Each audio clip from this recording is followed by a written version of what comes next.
Chapter 532. Jingmen Island's Sheraton Hotel was located in the downtown area, where every inch of land was worth its weight in gold. It occupied a large area and the entire hotel building was particularly stylish. Every year, tourists from all over the country would choose this hotel as their first choice, so the price was naturally very high. On the surface, the Ouyang family was the most powerful family in Jingmen Island. Whether it was their business network or social circle, no other family could compare with them. Therefore, nearly all the big shots in Jingmen Island were invited to the charity party hosted by the Ouyang family. Even the dignitaries from outside were lucky enough to receive an invitation. At around 5 o'clock in the evening, luxury cars drove into the Sheraton Hotel. As the cars stopped at the entrance of the hotel building, well-dressed dignitaries walked into the hotel lobby under Ouyang Lei's warm greeting. As it was approaching 6 p.m., Ouyang Lei raised his wrist and looked at the time on his watch. He then turned to look at his subordinate and asked, "How many people have yet to arrive according to the invitation we sent out?" "More than a dozen," the refined middle-aged man replied in a low voice. Ouyang Lei squinted his eyes. When he saw another expensive luxury car coming and stopping in front of him, he quickly glanced at it and found that it was also an acquaintance, so he quickly greeted him. After greeting him with a smile and entering the hotel lobby, an ordinary off-road vehicle stopped next to him. Ouyang Lei's expression moved. He immediately looked pleasantly surprised when he saw Gu Xiaoxue coming out of the car. However, before he could step in front of Gu Xiaoxue, Tan Xiu's figure appeared on the other side of the car's door. "Oh, why are you here, brother-in-law?" Ouyang Lei directly gave up on greeting Gu Xiaoxue and strode toward Tan Xiu. Tan Xiu rolled his eyes. He looked at the pleasantly surprised Ouyang Lei and snappily said, "Can't you change the way you address me? Even if you don't care about me, shouldn't you think about your younger sister?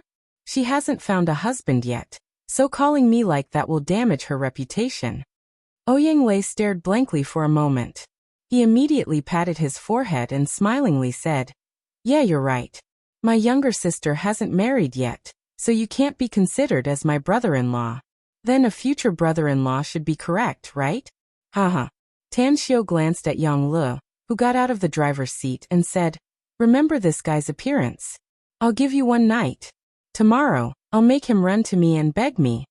Yang Le looked at Ouyang Lei with a strange expression. He then nodded with a smile and said, "No problem. I guarantee that I'll complete the task." "What do you mean?" Ouyang Lei was confused. "And this is?" Tan Xiu faintly smiled and said, "I won't introduce you to each other for the time being. You'll get to know him again tomorrow. Besides, I'm here to attend the charity gala today. As the host, shouldn't you invite me in warmly?" Ouyang Lei laughed heartily and said, "You don't need to invite me. You don't need to pretend to be polite at all. This is a charity gala hosted by our family. You can enter however you want." Calculating the time, almost all the people who were supposed to come had arrived. I didn't need to waste my time outside. Come on, let's go in together. After entering the hotel lobby, everyone took the elevator to the 26th floor. As they were about to enter the banquet hall, Tan Xiu casually asked, "I heard that you also invited the Yao family. Have they come?" Ouyang Lei stared blankly for a moment before he suddenly realized something and quickly said, "Don't mess around today, my future brother-in-law. I know that your Tang family and the Yao family have some friction, but all the bigwigs in Jingmen Island have come today. It will be hard for our Ouyang family to deal with if something happens." "I won't attack unless I'm attacked," Tan Xiu said with a faint smile. Ouyang Lei nodded without a word and said, "Yao Xinhua has arrived, along with several people he brought. They should be inside now." Tan Xiu didn't speak again. After entering the banquet hall with Ouyang Lei, he found that there were hundreds of people inside. Fortunately, the banquet hall was very large and could accommodate thousands of people, so it didn't seem crowded. Under the soft illumination of the crystal lamps, tables of wine and delicacies could be seen everywhere. Groups of 3 to 5 successful people gathered together and chatted about various topics. "Ouyang Lei, what's your Ouyang family's purpose in making such a big scene today?" "To put it bluntly, it's a charity donation," said Ouyang Lei with a smile. "Almost every year, our Ouyang family would organize such an event. However, it seems to have changed its flavor along with the charity banquet. It has become a grand event for those business elites, dignitaries to communicate in private. Nowadays, every successful person in Jingmen Island will be proud to receive an invitation from my Ouyang family. Tan Xiu suddenly understood. He recalled that the Ouyang family could become the #1 family in Jingmen Island. He believed that they had many means to accumulate connections, and tonight's charity banquet was probably just one of them. Alright. You're the host, so you don't have to accompany me here. We'll have plenty of time to communicate later, said Tan Xiu. Ouyang Lei nodded with a smile. As the future successor of the Ouyang family, he indeed had to be busy with social engagements. If he were to accompany Tan Xiu here, it would be somewhat inexcusable to the other guests. Following his departure, Gu Xiaoxue, who had been following beside Tan Xiu, attracted a lot of attention. She leaned toward Tan Xiu and whispered, "Grandmaster, at 2 o'clock, there's a young man in a white suit with slicked back hair. He's the outstanding talent of the Yao family's new generation, Yao Xinhua."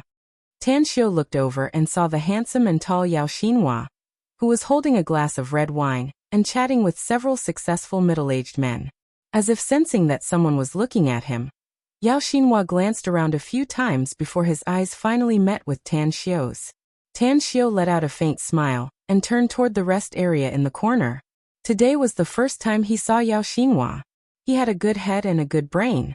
Furthermore, Tan Xiu could see that Yao Xinhua's skill should be good as well. Although this kind of opponent was extremely terrifying to many people, it was nothing to him. Perhaps only the arrival of the Yao family's old patriarch could attract Tan Xiu's attention. At 2 o'clock, after seeing Tan Xiu, Yao Xinhua's eyes turned a lot more solemn. A chilling light burst out from his eyes as a dense killing intent gushed out from his heart. When he first fought with the Tang family in the south, the Tang family was utterly defeated. He was in high spirits and was ready to make persistent efforts to make the Tang family suffer heavy losses and completely lose the 2 provinces in the south. But then the battle situation suddenly changed. The Tang family's series of means caught him off guard. The result was very miserable. His Yao family and his friendly family suffered heavy losses, and he was forced to retreat again and again. Finally, all the achievements he had achieved were in vain, and he was forced to return to the imperial capital with his tail between his legs. At that time, he was very aggrieved, because he didn't even know who the real enemy was. It was not until later, through various channels of investigation, that he found out that it was the Tang family's long-lost descendant named Tan Xiu, who took over the battle in the south and beat him so miserably. Therefore, he also regarded Tan Xiu as a lifelong enemy. Even now, he was always ready and looking forward to playing with Tan Xiu in the future to wash away the humiliation he had suffered. However, when he suddenly saw Tan Xiu's figure, even though he was always ready, his heart still tightened. Why is he here? Yao Xinhua's mind was calm, and he was not affected by the killing intent. Countless thoughts churned in his mind as he silently thought about the purpose of Tan Xiu's visit. It stood to reason that Tan Xiu should be in Shanghai now, being a good student at Shanghai University. Could it be because of the Yao family's plan to rent an island in the South China Sea? As Yao Xinhua thought of this issue, his heartstrings suddenly tightened and a vigilant look appeared in his eyes. It must be noted that the Yao family's plan this time was very big and very important. If it could be completed, the Yao family would continue to grow in the next few years, and their armed forces would advance by leaps and bounds. As long as the plan went smoothly, the Yao family would be able to stand proudly in the entire imperial capital and become the most powerful family in a few years. Excuse me. Yao Xinhua maintained a smile on his face as he spoke to the people around him. Then he walked to the side with the red wine. After coming to the corner, he took out his mobile and dialed a cell number. "Dad, it's me," Yao Xinhua said in a low voice. "What's the matter?" A dignified voice came from the phone. "Dad, I met Tan Xiu in Jingmen Island in the charity party organized by the Ouyang family," said Yao Xinhua. "I suspect that his sudden appearance in Jingmen Island is inseparable from the upcoming plan of our Yao family." "Tan Xiu? Which Tan Xiu?" asked Yao Qingqing doubtfully. "The Tang family, Tan Xiu," said Yao Xinhua.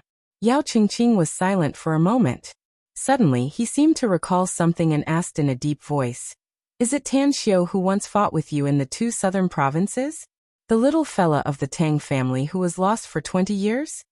That's right, said Yao Xinhua. Yao Qingqing was silent for a moment before he coldly said, Our Yao family's plan must not go wrong. Although you're just a smokescreen in the open, it's best to avoid trouble. Since the Tang family's people have appeared in Jingmen Island, it means that the Tang family has already been aware of the situation. So find an opportunity to meet this Tan Xiu. If possible, try to make him stay in Jingmen Island forever. Yao Xinhua's expression moved as he nodded and said, I understand, Dad. I'll do it quietly so that he won't be able to return alive. Don't take it lightly, said Yao Qingqing. You're in the open and he's in the dark, so your own safety is the first priority. If it doesn't work out, take your people back. I believe your second uncle will do it secretly. Don't worry. I know what I'm doing, said Yao Xinhua. I won't act rashly if I'm not 100% sure. I'll immediately retreat if there's even the slightest sign of trouble. Chapter 533. Yao Xinhua hung up the phone and waved to a nearby middle-aged man. After the middle-aged man came to his side, he whispered, Move the first and second teams here and hide in the vicinity of the Sheraton Hotel. Also, tell the gunman to go to the opposite building and wait for my order. Understood. The middle-aged man replied and left with a cautious expression. A cold light flashed in Yao Xinhua's eyes as he took out a cigarette from his pocket. But after recalling the current situation, he stuffed the cigarette back into his pocket. However, his eyes passed through the gaps in the crowd and looked at Tan Xiu, who was sitting in a remote corner. At this moment, Tan Xiu crossed his legs and quietly sat on the sofa in the corner of the banquet hall. His eyes wandered back and forth between the smiling guests. He was very disgusted with this kind of banquet. After all, it was too impure and boring to hold it under the banner of charity with ulterior motives. However, he also understood these people. After all, they were all mortals, and it was common knowledge among cultivators that mortals did their own things. If they wanted to make a living in society, they had to deal with thousands of connections. They had to seize every opportunity to make friends with people who could bring them benefits. Only then would they be able to open up a better career and have more wealth in the future. What? You don't like it? A smile outlined on the corner of Tan Xiu's mouth as he looked at Gu Xiaoxue, who was sitting in front of him. I really don't like it. Gu Xiaoxue gently nodded and frowned. You're the one who wanted to come with me. Don't force yourself if you really don't like it. Tan Xiu smiled. Let's go back. Also, tell someone to prepare the boat. We'll set sail after the charity party is over. Gu Xiaoxue hesitated for a moment before she silently got up and said, Then I'll wait for you on the boat. Yang Lu, who was sitting next to Tan Xiu, looked at Gu Xiaoxue's back as she left. His tense expression finally relaxed a lot. The scene of him being hung in the corridor had filled him with fear toward Gu Xiaoxue, so he felt uncomfortable even if Gu Xiaoxue was next to him. Huff! Yang Lu secretly breathed a sigh of relief and forced a smile. Brother Tan Xiu, I'm really curious. How come you have such a grand disciple? Tan Xiu smiled faintly and said, Isn't it good? Xiaoxue is a well-behaved child. Not bad. Obedient? Yang Lu almost spat out a mouthful of blood, secretly cursing in his heart. She is good to you, respectful, like she is treating her own ancestor, but to me. I know what you're thinking. As long as you don't take the initiative to provoke her, she won't mess with you, said Tan Xiu with a smile. I know you like women, but don't provoke women you don't know, or you'll get into big trouble in the future. Yang Lu deeply agreed and said, You're right, every word is true. In the future, I must be vigilant when dealing with women. Haven't you heard of the saying, a woman's heart is the most poisonous of all? Tan Xiu couldn't help laughing and said, Don't be so extreme. Forget it, let's not talk about these boring things. I'll give you one night to do what you need to do. I hope that Ouyang Lei will be restless before we return from Clam Island. Yang Lu crooked his finger and smilingly said, Brother Tan Xiu, as the saying goes, even blood brothers should settle accounts clearly. How are you going to thank me if I help you tonight? I originally intended to give you a small opportunity, said Tanxio with a smile. If I'm satisfied with what you do, I'll give you a big one. 10 times. As long as you do well, your strength will increase by at least 10 times in the future. Deal. Yang Lu excitedly got up and spoke again. A gentleman keeps his word. Then I'm going to investigate Ouyang Lei's background now. Just wait for my good news. Go. Tanxio said with a smile. Stay in the everlasting feast hall before I come back from the sea. Also, help me investigate the Yao family here while you're at it. All right. Yang Lu replied and quickly left the banquet hall. The charity gala began at 6 o'clock. As the host, Ouyang Lei gave a speech with great emotion. Then he invited his father, Ouyang Wenjin, to the stage and gave a speech. It was Tanxio's first time seeing Ouyang Wenjin. He was a very dignified and imposing man with every gesture exuding the demeanor of a big shot. Tanxio recalled Ouyang Lulu's request to let him follow her to the Ouyang family as a guest. Although he had promised it, he had never fulfilled it. In fact, it was not that he wanted to break his promise, but he didn't want to complicate his relationship with Ouyang Lulu. The charity gala progressed quickly, and the items auctioned in the following charity auction were not expensive. None of them caught Tanxio's eyes. Therefore, he didn't spend money to buy anything and just regarded himself as a bystander. He quietly stayed in the most inconspicuous corner and observed Yao Xinhua's actions from time to time.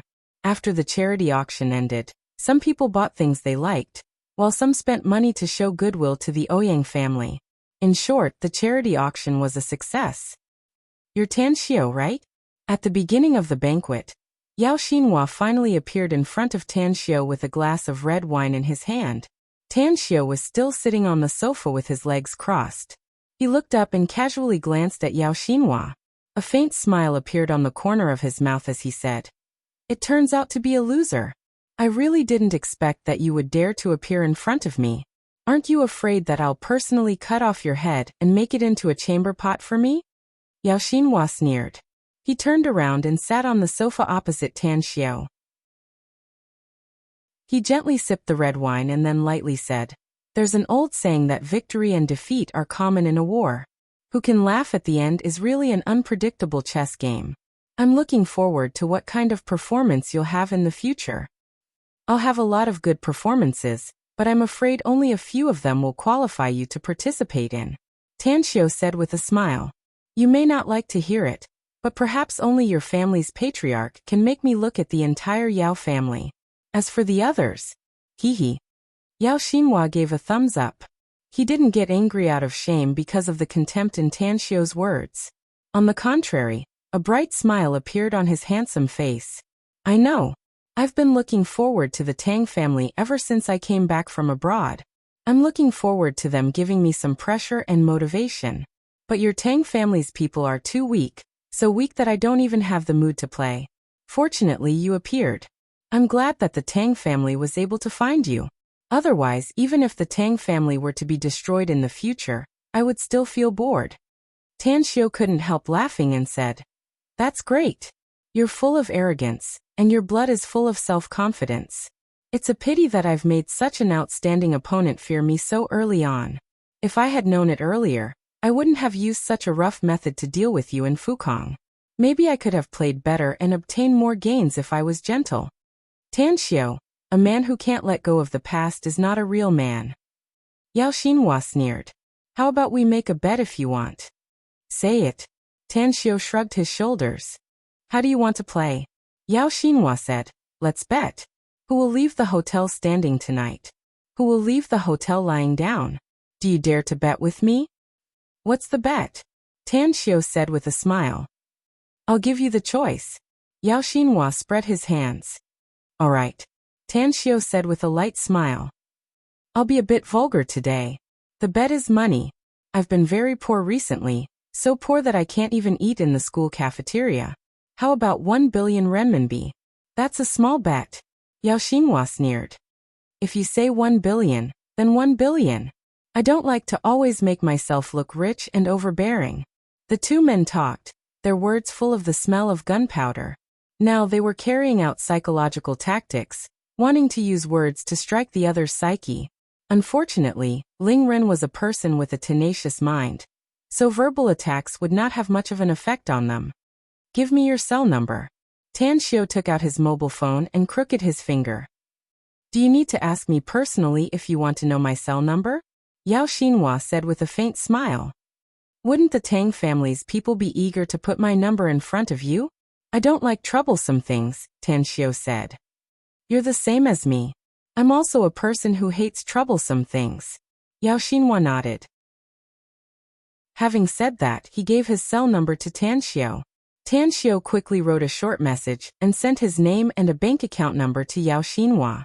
Then he stood up and smilingly said, I've sent my bank account number to your mobile phone. Remember to transfer the money to my account early tomorrow. You're that confident? Yao Xinhua sneered. Tan Xiao maintained his smile as he nodded and said, I'm very confident. You'll know it later. The next moment, Tan Xiao's figure instantly appeared in front of Yao Xinhua. His speed was so fast that even though Yao Xinhua was not an ordinary person, he still couldn't detect Tan Xiao's movement. His body quickly turned numb, followed by blackness before he lost consciousness. Tan Xiao's figure flickered and silently disappeared from the banquet hall, without anyone noticing. His purpose of coming here today had been achieved, so he didn't bother to stay here and waste time. He didn't kill Yao Xinhua because he was still thinking about the 1 billion gambling money. He was more concerned about eradicating some of the Yao family's forces by abusing Yao Xinhua later. The moment he stepped out of the hotel's entrance, a cold light burst out from Tan Xiao's eyes.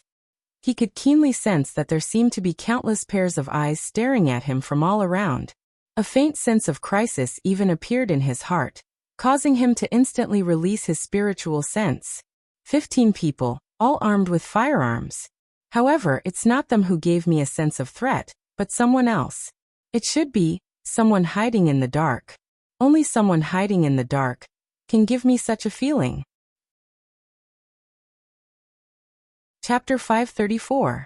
Had it been in the past, Tan Xiao's first reaction would have been to dodge and find a solid bunker. But now he didn't care about the sniper bullets at all. Although he felt threatened, he could still face it calmly. Even if the other party fired, he was 100% confident that he could dodge it. Even if he had to resist, he believed that the bullets couldn't penetrate his skin and cause him any harm. Such confidence. It was brought about by the surge in his cultivation. After experiencing the inheritance in the ancient tomb, his strength had soared by more than 100 times. Even the current Xiao Mingjin and Miao Wentong would be surpassed by him. Those who point their muzzles at me must die. Tang Xiao's eyes were as sharp as an eagle's as he looked at the opposite building. His spiritual sense was like a tidal wave as it spread to the opposite building. In a flash, he found a window that was more than 10 stories high. 2 silver needles silently appeared in his hands. With a flick of his fingers, the 2 silver needles pierced through the air and accurately pierced between the eyebrows of 2 snipers who were 1 to 200 meters away from him. He snorted coldly. He didn't even bother to check whether the 2 men were dead or not. He casually tidied up his collar, retracted his spiritual sense, and then walked toward the car. Take me to the dock. After sitting in the car, Tan Xiao calmly said, Pearl Port, Jingmen Island's super large dock. Aside from luxury liners and yachts, there were also heavy cargo ships docked here. The liner prepared by the Everlasting Feast Hall was docked here. Grand Master. After Gu Xiaoxue received the news of Tan Xiao's arrival, she immediately came out from the luxury liner to greet him. The liner was tens of meters long. Although it was not a super large liner, it could accommodate 100 or 200 people at the same time. At the moment, there were no attendants on board, nor was there anyone else other than the Everlasting Feast Hall. Dozens of experts of the Everlasting Feast Hall could easily maneuver the luxury liner, including the busy chef in the kitchen. All of them were experts of the Everlasting Feast Hall. Is everything ready? Asked Tan Xiao calmly after boarding the luxury liner. Everything is ready. We can set sail at any time. Gu Xiaoxue nodded. If the sea conditions are good, it will only take 11 hours to reach Clam Island from here. In other words, we'll be able to get there tomorrow morning. Let's set sail. Tan Xiao nodded. Sheraton Hotel Banquet Hall. As the charity gala ended, The guests left one after another. Several experts of the Yao family with decent strength were pacing back and forth in the corner of the resting area with puzzled looks in their eyes. Their eyes lingered on the seemingly sleeping Yao Xinhua, but no one dared to step forward to wake him up. What happened? Ouyang Lei sent off groups of guests and went to the lounge in the corner, a little tipsy. Seeing the appearance of the Yao family and Yao Xinhua, a surprised look appeared on his face. An expert of the Yao family shook his head and said, "Our young master seems to be asleep." Ouyang Lei didn't know whether to laugh or cry. Your young master is really a weirdo to be able to fall asleep on such an occasion. However, the charity gala is over. Wake him up. If you're really too sleepy, you can get a room in a hotel. What's the point of sleeping here? Several experts of the Yao family looked embarrassed. One of them nodded slightly and walked to Yao Xinhua's side saying, "Young master, we should leave." There was no movement. Yao Xinhua still maintained his sleeping appearance. He didn't even move an inch. The Yao family's expert slightly frowned and touched Yao Xinhua with his hand. After finding that he still had no reaction, his complexion slightly changed. He increased the strength of his hand and shook Yao Xinhua, but the result was the same. Not good. Something happened. Immediately, several experts of the Yao family gathered around with horrified expressions on their faces.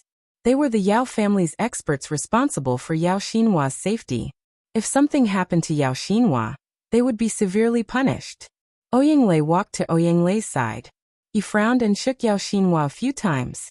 After finding that he still had no reaction, he immediately said, "He doesn't seem to be drunk. On the contrary, he looks like, call 120 immediately and let the hospital rescue personnel come here."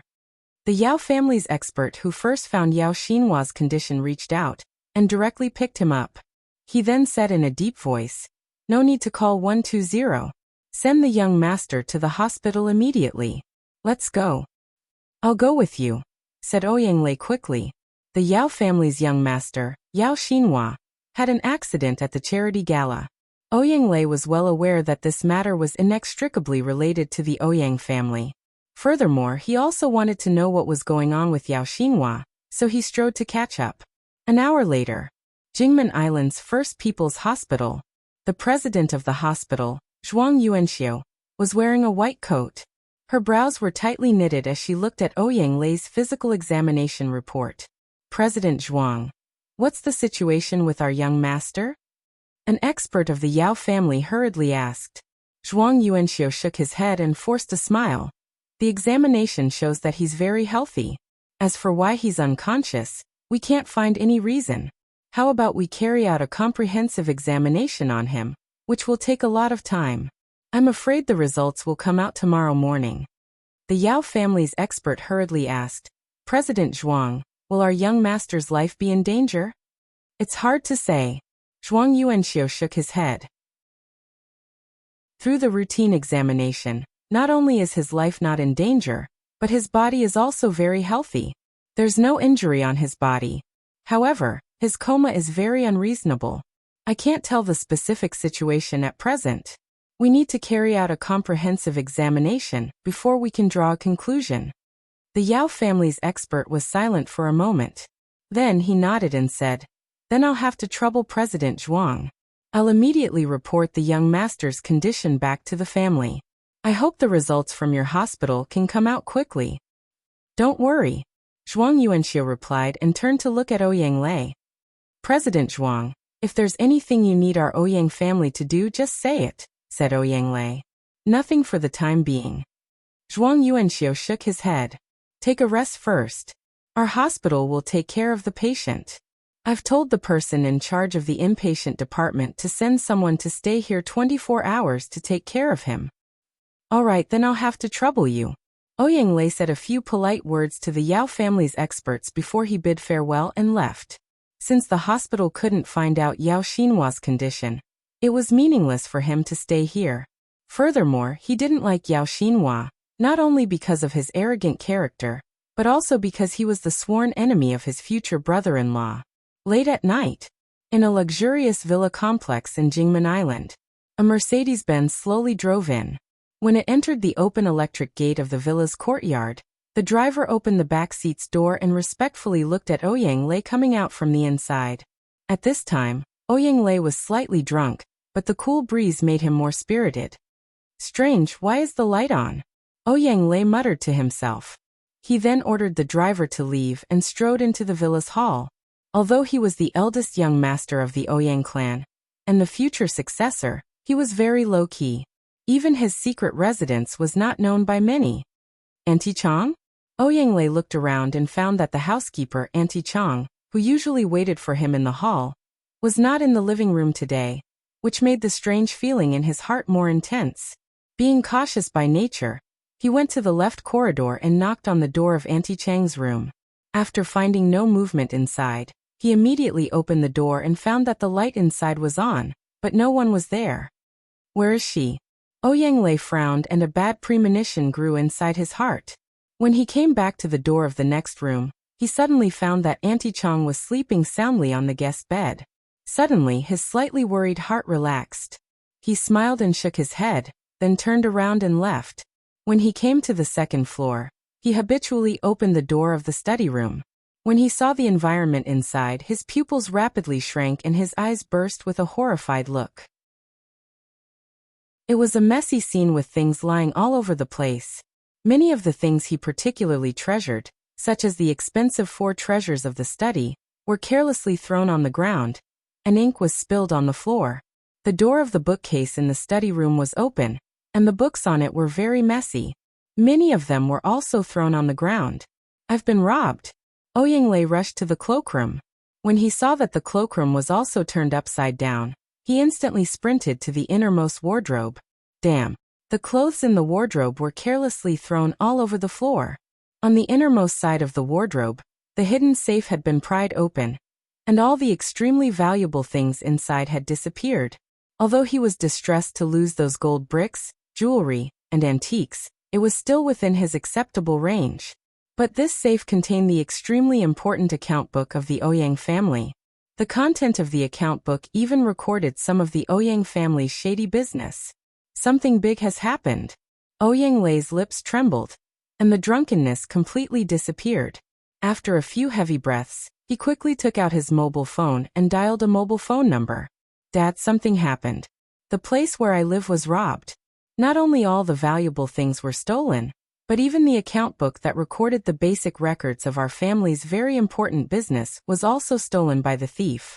Once the accounts recorded in the account book are exposed, our Ouyang family will be in big trouble, big trouble. Bastard. Ouyang Wenjin's angry curse came from the phone. Half an hour later, Ouyang Wenjin arrived with dozens of Ouyang family's experts. When he saw his son Ouyang Lei, whose face was pale and eyes were flickering with fear, he shouted, "Tell me everything and don't leave out even half a word. Also tell me, why did you put so many important accounts of the family in such a poor security place?" Chapter 535. With a bitter expression, Ouyang Lei reported what he found after coming back tonight. Then he explained, "Those account books have actually been here for several years. I thought this was the safest and most hidden place. Who would have thought? Who would have thought?" Ouyang Wenjin angrily shouted. "Who would have thought that you would be targeted by a thief? I thought you were very cautious and prudent, but I didn't expect that you would actually piss me off. If those account books are not found or exposed, our Ouyang family will suffer huge losses. It's very likely that we will be attacked by those enemies who have been coveting us." "What should we do next, Dad?" asked Ouyang Lei in panic. Ouyang Wenjin took a deep breath to calm his anger and said, "What else can we do? Even if we have to turn the entire Jingmen Island upside down, we must find the thief who stole our things. The most important thing is to find the lost account books. Also, notify the people in charge of those shady businesses to immediately suspend all their business, destroy all the shady things, and then hide for me." Nodding repeatedly, Ouyang Lei thought for a while and then asked, "Should I notify Lulu to also suspend the Paradise Club's business?" Ouyang Wenjin stared blankly and asked in a deep voice, "Does Lulu's Paradise Club also exist in those account books?" "No, but I'm afraid." Ouyang Lei shook his head. "Notify her." Ouyang Wenjin nodded. Although the Paradise Club was created by Lulu, It's also our Ouyang family's business. Now that the account books are lost, I'm afraid that any shady business of our Ouyang family will become their target in case someone tries to make a fuss about it. Ouyang nodded and forced a smile. I got it. Tan Xiao came to the charity banquet uninvited. After the banquet, the Yao family's first young master, Yao Xinhua, mysteriously fell into a coma. And now I'm here. Something's wrong. What's wrong? Asked Ouyang Wenjin with a frown. A look of recollection flashed in Ouyang Lei's eyes. As if recalling something, he immediately took out his mobile and dialed Tan Xiao's number. What made him extremely depressed was that the reply he received was that the phone had been turned off. Dad, I'm going to the Everlasting Feast Hall, said Ouyang Lei in a deep voice. Why are we going to the Everlasting Feast Hall? Asked Ouyang Wenjin. I suspect that the Everlasting Feast Hall has something to do with the burglary here tonight, said Ouyang Lei. To be precise, it has something to do with Tan Xiao. How so? Ouyang Wenjin asked. I think the bizarre events that happened today are all related to Tan Xiao, said Ouyang Lei. He suddenly came to the charity banquet. Originally, I planned to let him meet you after the banquet ended, but I found out that he left early. You should know about the relationship between the Yao family and the Tang family. The place where Yao Xinhua fainted was in the corner of the resting area where Tan Xiao had stayed before. Also, I clearly remember that because I kept calling Tang Xiao my future brother-in-law, he told a young man next to him to remember my appearance and gave him a night's time to do something for me. He also told me to beg him tomorrow morning. That's right, Tang Xiao. Ouyang Wenjin asked strangely. You've been calling Tan Xiao your future brother-in-law? Yes, that's what I call him, said Ouyang Lei awkwardly. That girl Lulu is determined to marry Tan Xiao. She even abandoned the Paradise Club and took out all her money to open a villa in Shanghai. She has a tacit understanding of her purpose. Therefore, I think that Tan Xiao is not an outsider and is very affectionate with him. Ouyang Wenjin was at a loss whether he had to cry or laugh. That's really absurd. I haven't even seen my Ouyang family's future son-in-law. Is this something I should do? It's your younger sister's freedom to like him, but you can't force him to marry only Lulu. If what you said is true, maybe Tan Xiao is playing a joke on us. How about this? I'll personally go to the Everlasting Feast Hall with you. After we see Tan Xiao, we'll know whether he's the one who did it or not. Dad, isn't it a bit unreasonable for a future father-in-law to see his future son-in-law? Ouyang Lei quickly said. I'll go there myself and directly drag him here. You can ask whatever you want when the time comes. Is this the time to joke? Ouyang Wenjin snapped. Don't tell me you don't know how important those account books are to our Ouyang family? Cut the crap and come with me. At 1 a.m., more than a dozen cars were stopped outside the Everlasting Feast Hall's outermost gate. Four stalwart men coldly looked at Ouyang Lei, who came out of the car and said in a deep voice, Mr. Ouyang, our Everlasting Feast Hall doesn't receive guests at this time. Please come again tomorrow morning if you want to spend some money. I'm not here to spend money, but to see Tan Xiao, said Ouyang Lei. The stalwart man frowned and asked, Have you made an appointment with our boss before? No. Ouyang Lei shook his head and said, But I have a very important matter that I must see him immediately. The stalwart man shook his head and said, I'm sorry. I can't let you in if you haven't made an appointment with our boss in advance. Please come again tomorrow morning if you have something to do. If Tan Xiao hadn't turned off his cell phone, do you think I would have come here personally? Ouyang Lei angrily said. Cut the crap and contact him immediately. Tell him that I have an important matter to discuss with him, and that he must see me. The stalwart man shook his head and said, I also want to inform boss, but he hasn't come back yet, so I can't help you. You said that Tan Xiao hasn't come back yet? Asked Ouyang Lei. Yes. The stalwart man nodded. Since Tan Xiao hasn't come back, then Gu Xiaoxue should be back, right? Asked Ouyang Lei. Our little boss hasn't come back yet either, said the stalwart man. I know you're lying to me, aren't you? Ouyang Lei angrily shouted. Let me tell you something. Tan Xiao is my future brother-in-law, and he will be a family with our Ouyang family in the future. I have an important matter to discuss with him, but if you refuse, Tan Xiao will definitely punish you severely later. Hurry up and let us in. This The stalwart man naturally knew that Ouyang Lei was Ouyang Lulu's blood brother. He also knew that his boss had an unusual relationship with Lulu. Even the little boss, Gu Xiaoxue, and Ouyang Lulu were like sisters. What's going on? The Everlasting Feast Hall's patrol team arrived. A middle-aged man with a slightly higher rank strode forward and asked in a deep voice. The stalwart man explained the situation, and even told him about the relationship between Ouyang Lei and Tan Xiao. The middle-aged man looked at Ouyang Lei with a smile on his face and said, Mr. Ouyang, I shouldn't reveal my boss's whereabouts by right. But since you're not an outsider, there's no harm in telling you. Our boss and little boss went out to sea overnight. I don't know when they will come back. Ouyang Lei frowned and asked, They went out to sea? Why did they go out to sea so late at night? The middle-aged man shook his head and said, I don't know about that. But what I said just now is true. Ouyang Lei was silent for a moment. He then turned around and returned to the car. He told the situation to Ouyang Wenjin. Finally, Ouyang Wenjin said, Send someone to stay outside the gate and wait for Tan Xiao. Report to me immediately once he comes back. Let's go back first. Understood. At this time, in the thicket dozens of meters away from the gate post, Yang Lu held a toothpick in the corner of his mouth. His handsome face revealed an expression that was neither a smile nor a smile. He had indeed spent some time and effort to find Ouyang Lei's residence, but the result seemed to be good. Ouyang Lei was unexpectedly able to bring so many people to rush here in the middle of the night. What a pity that Tan Xiao has gone out to sea. Even if you come tomorrow morning, I'm afraid you won't be able to see him. Ha ha ha. I'll let you suffer for a while. Yang Lu muttered inwardly as he quietly disappeared into the woods with a smile on his face. However, just half a minute after he left and had yet to pass through the woods, a pair of iron pincer-like hands stretched out from behind a tree and pinched the back of his neck. Don't move if you don't want to die. A deep and low voice sounded behind Yang Lu.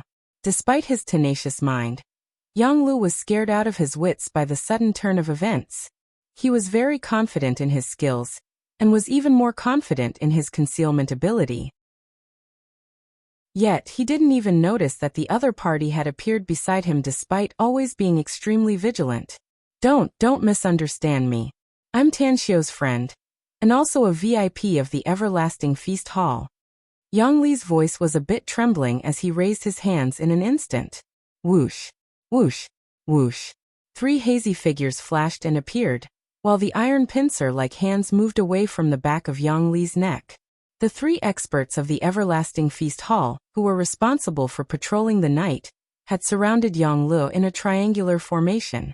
One of them observed Yang Lu a few times before he cupped his fists and said, I'm sorry, Mr. Yang, but our Everlasting Feast Hall has a rule that no one is allowed to leave the accommodation area late at night. You were sneaky just now, so we couldn't find you first. Yang Lu rubbed the slightly aching back of his neck as he looked at the trio with fear in his eyes. Then he forced a smile and said, What kind of monsters are you people from the Everlasting Feast Hall, exactly? I'm a famous godly thief. How come I feel that you guys are more suitable to steal than me after meeting you guys? I'm sorry. The big man spoke again. Yang Lu forced a smile and waved his hand, saying, Before Tan Xiao left, he told me that your Everlasting Feast Hall has a lot of rules. Forget it. Since you don't allow me to wander around late at night, then I'll go back and sleep. Remember, don't tell anyone about me if they ask about me. Understood. The big man nodded. Chapter 536. On the rippling blue sea, a luxury liner braved the wind and waves as it sailed southward. On the deck of the ship's bow, Tan Xiao held a teacup and quietly looked into the distance. After a night of sailing, the sun had already risen from the distant sea, and the outline of an island ahead was already faintly visible. That's Clam Island, Grand Master. Gu Xiaoxue quietly appeared behind Tan Xiao with graceful steps. Your proposal is very good. It's indeed suitable to place the medicinal herb plantation base on this island, said Tan Xiao with a smile. The spiritual qi here is abundant, and it will be greatly beneficial to the growth of the medicinal herbs if we arrange a large array here. That's right. Our people have already explored this Clam Island, right? What's the area of this island? It's 5. 1 kilometers long and 3.6 kilometers wide, with a maximum elevation of about 12 meters, said Gu Xiaoxue. The island is mostly covered with woodland, but there's a natural lake with a diameter of about 200 to 300 meters inside. Additionally, our Everlasting Feast Hall's members who are proficient in pharmacology have explored the island and found that there are several precious medicinal herbs on the island, some of which are on the medicinal herb list you prepared. Tan Xiu nodded and sighed.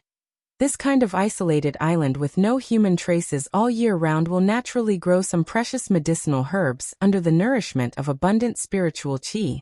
Even the age of these medicinal herbs was shockingly ancient. If my guess is correct, I'm afraid that many of the medicinal herbs we found are very old, right? That's right, said Gu Xiaoxue with a smile. There are more than a dozen precious medicinal herbs that are more than 1,000 years old. If these precious medicinal herbs were to be sold on the market, their value would definitely be very high, said Tan Xiu. Unfortunately, there are very few people in this world who are proficient in medicinal herbs, and even fewer people come to this clam island.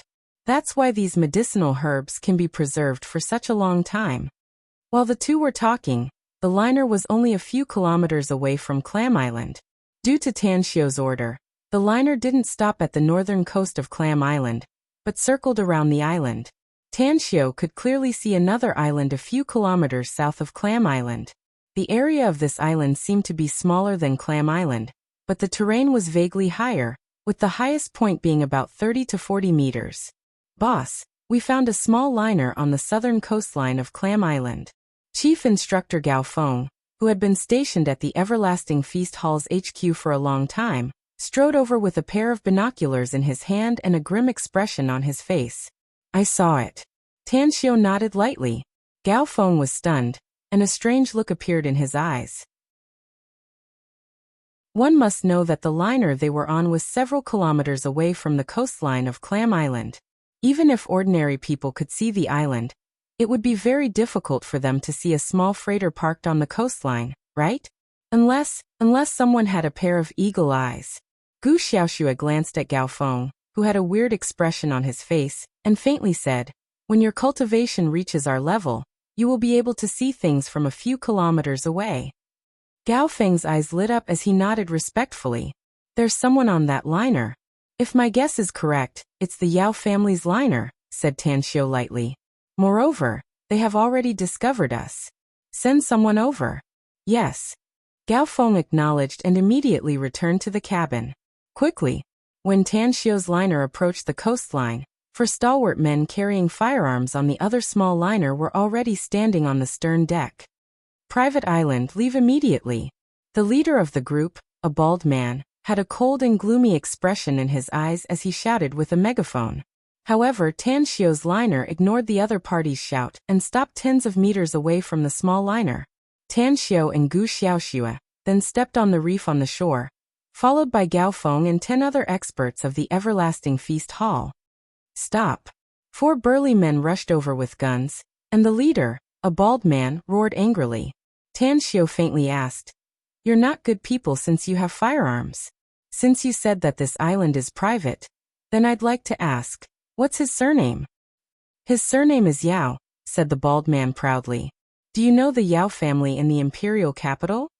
This island has been obtained by our Yao family, so it's now our private territory. I don't care who you are. Leave immediately, else don't blame us for being impolite. The Yao family? What an awe-inspiring Yao family. Tan Xiu coldly glanced at him and said, Kill them. Whoosh, whoosh, whoosh, whoosh. 4 figures flickered lightning fast and instantly pounced toward the 4 big men of the Yao family. Their speed was very fast, and without anyone noticing, they were holding sharp daggers in their hands. Fire! The bald man's expression greatly changed as he aimed his gun at the incoming figures and pulled the trigger without hesitation. However, a series of bullets were fired, yet none of them could hit the 4 experts of the Everlasting Feast Hall. Their speed was extremely fast, and the distance of more than 20 meters was covered in the blink of an eye. The sharp daggers slashed across the 4 big men of the Yao family with fear written all over their faces, as they accurately pierced their vital points. Bam! 4 corpses were thrown on the beach. A cold glint flashed in Tan Xiu's eyes. A glaring ray of light flashed from the small liner not far away as a silver needle instantly appeared in his hand. He flicked his hand and threw it, piercing the glass and piercing the glabella of a man holding a sniper rifle. Go. Kill everyone on that liner. Tang Xiu's eyes narrowed as a cold expression flashed in his eyes. Immediately, the 4 experts didn't hesitate to pounce toward the small liner. They were all ruthless characters whose hands were stained with blood. They executed Tan Xiu's order without hesitation. Wait! Tang Xiu's complexion suddenly changed as he watched the 4 people rushing toward the small liner. Disbelief filled his eyes, and he instantly retracted his spiritual sense that he had released. Gu Xiaoxue turned her head and asked in surprise, "What's wrong, Grand Master?" Tan Xiu didn't answer her, but strode toward the small liner. When he came to the front of the liner, he lifted his feet and stepped on the void to step on the liner's deck. God! This is... Aside from Gu Xiaoxue, Gao Feng and the other 10 experts of the Everlasting Feast Hall were dumbfounded as they watched Tan Xiu step on the void and step on the liner's deck. Their heartbeat accelerated. Although they were perfectly aware that one could fly in the air after their cultivation had broken through to a very high level, they were still shocked to the point that it was hard for them to be able to see such a miraculous scene with their own eyes. "All of you come out." Standing on the bow deck, Tang Xiu shouted sternly. At this moment, more than a dozen people who operated the liner and were responsible for serving as attendants came out of the cabin. Most of them were men, but there were also 4 women. One of them was a familiar face that Tan Xiu never dreamed that he would see here under such circumstances. Tan Xiu? Cheng Yannan also didn't expect that she would meet Tan Xiu here. Her eyes were a bit flustered and her heartbeat accelerated. Tan Xiu frowned deeply. He pointed at Cheng Yannan and shouted in a deep voice, "Kill them all except her." Affirmative. The 4 stalwart men attacked very quickly. Amidst the screams and screams, they quickly killed more than a dozen people. Under Gu Xiaoxue's order, the corpses were removed from the ship and thrown on the beach. Blarg! Never had Cheng Yannan seen such a bloody scene. Her stomach acid gushed out, making her bend over and retch. Fear could be seen in her eyes, as if she couldn't believe that the order just now was issued by Tan Xiu. Tan Xiu stood in front of Cheng Yannan. He didn't have the intention to kill Cheng Yannan, but he wanted to figure out why Cheng Yannan appeared here. It must be noted that this liner belonged to the Yao family, and those who were qualified to come here were also people that the Yao family trusted. After all, the Yao family's secret intention to rent Clam Island was an absolute secret. "Give her some water to rinse her mouth," Tan Xiu ordered. Immediately after, a stalwart man entered the cabin and took out a bottle of mineral water from inside. He then handed it to Cheng Yannan, who had stopped vomiting. "Thank you." Cheng Yannan's complexion was a bit pale. She took the bottle of water and rinsed her mouth. Her eyes quickly glanced at the corpses on the beach before she slowly looked up at Tan Xiu. "Speak," Tan Xiu said lightly. "How come you are here?" Hesitating for a moment, Cheng Yannan said, "My uncle is Yao Qingting. My family was involved in renting Clam Island. I begged my uncle to bring me here." "You know that's not what I'm asking," Tan Xiu said in a deep voice. Cheng Yannan's eyes were somewhat evasive as she lowered her head and said, "What do you want to know then?" "Cheng Yannan," Tan Xiu snorted coldly and said, "I used to regard you as a good classmate and friend. Speaking of which, I was even your savior. I didn't expect that there would be a day when we would have to hide our conversation. I won't ask if you don't want to say it." Cheng Yannan suddenly looked up and looked at Gu Xiaoxue and the surrounding men, saying, "Can we talk in private?" Tan Xiu nodded. He then looked at Gao Feng and said, "Dispose of all those corpses and don't leave any traces. Sail to the sea and sink this liner." "Understood," Gao Feng replied. Tan Xiu's figure flashed and appeared beside Cheng Yannan. He grabbed her shoulder and flew straight to the beach. His speed was extremely fast. In just a few seconds, he and Cheng Yannan had already appeared 100 meters away. Cheng Yannan, who was dizzy and disoriented, managed to regain her footing with great difficulty. She turned her head and looked at the small liner 100 meters away, her eyes filled with disbelief. "Tan Xiu, Yeah, you're not dreaming, said Tan Xiu lightly. Cheng Yannan gulped down her saliva and looked at Tan Xiu in disbelief, asking with a trembling voice, "Who are you? How can you fly?" Chapter 537. Tan Xiu calmly looked at Cheng Yannan's incredulous expression and indifferently said, "My identity is very special, so I can't explain it clearly in just a few words. Since we've met and will have a lot of time together, I'll let you know some things that are hard for ordinary people to know. But you still have to answer my question." Cheng Yannan calmed down her surging mood. She turned around and walked a few steps toward the island. She stopped next to a thick tree and bitterly said, "Tan Xiu, I believe you also know that I'm a member of the Cheng family in the imperial capital. My sister and I were even ostracized by our family. After returning to the imperial capital, I should have continued to enjoy my university life and have a fulfilling and relaxing time in my studies. But just half a month ago, my sister went missing while handling a criminal case, and there's no news of her since then. My only backing is my sister. My family members don't like us sisters, so they began to target me and force me to marry the infamous Chu Xiang of the Chu family in the imperial capital. Do you know? Chu Xiang is known as one of the 4 calamities in the imperial capital. He has done countless stupid things and has harmed dozens of girls. He wants me to marry him so that I can climb up the Chu family's high branch. How could I agree?" Seeing that Cheng Yannan stopped talking, Tan Xiu lightly said, "Don't you still have an uncle? Your Cheng family and the Yao family have a close relationship, so how could the elders of the Cheng family dare to force you?" "That's right. Yao Qingting is indeed my uncle, but he doesn't have any familial affection for us sisters. I'm afraid he wouldn't even look at me if we didn't have such a relationship." Cheng Yannan sneered.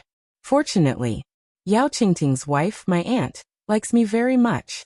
If it weren't for my aunt's plea, how could he have brought me here? How could there be a place for me among the women who serve tea and pour water?" Tan Xiu fell into silence. Cheng Yannan bitterly said, "I can't stay in the imperial capital anymore. If I hadn't coincidentally learned that Yao Qingting was bringing people to the South China Sea, I'm afraid I would have already escaped from the imperial capital and fled somewhere else. Although I don't know what they're going to do on Clam Island, I've made up my mind that I'll stay here even if there's only a 1 in a million chance. Or I'll take the opportunity to leave Jingmen Island alone." Tan Xiu sighed inwardly and asked, "Where's Yao Qingting?" Cheng Yannan pointed to the depths of the island and said, "He took a few people and went inside. He should be back in the evening." "The Yao family can't get this Clam Island." Tan Xiu nodded. "Since you don't want to go back, you can stay here from now on." Cheng Yannan's eyes lit up and she asked, "What do you mean?" "This Clam Island will be mine in the future," said Tan Xiu confidently. "Even if the Yao family exhausts all their strength, they won't be able to get it from me. I want to plant medicinal herbs here in the future. Since we're acquaintances, you can stay and help me. I'll also satisfy your salary." Cheng Yannan pondered for a moment before she nodded and said, "I hope you can get this Clam Island in the future. But you've killed so many people of the Yao family, they won't let it go. Tan Xiu, you probably don't know how powerful the Yao family is, right? Let me tell you, the Yao family." Tan Xiu raised his hand to interrupt her and calmly said, "I've already experienced how powerful the Yao family is. Perhaps you don't know that my surname is Tang, and I'm a member of the Tang family in the imperial capital." "The Tang family?" Cheng Yannan's eyes narrowed as she involuntarily exclaimed out loud, "That's right. The Tang family." Tan Xiu nodded. "Tan Xiu, I didn't expect that you're a member of the Tang family in the imperial capital. The Tang family and the Yao family. I get it. No wonder you showed no mercy to the Yao family. I know a bit about the grievances between your 2 families. Let's go." Tan Xiu smiled indifferently. "You'll stay on our liner first. After we deal with Yao Qingting's group, no one from the Yao family will set foot on this island again. You'll stay here later. I'll arrange some people to provide you with food, clothing, and shelter. I'll also leave some people here to protect you." Cheng Yannan looked dazed. She hesitated and asked, "Tan Xiu, you want to kill Yao Qingting? Do you think he can still leave?" asked Tan Xiu. Cheng Yannan gritted her teeth and said, Tan Xiao, can you promise me something? If you want to plead for Yao Qingting, I think you can forget about it, said Tan Xiao. I don't want to plead leniency for Yao Qingting. Cheng Yannan shook her head and said, he doesn't have any familial love for me. What I want to ask you is, if the Tangs and the Yaos really shed all pretense of cordiality in the future, and your two families have a life and death battle, can you spare my aunt's life if your family wins?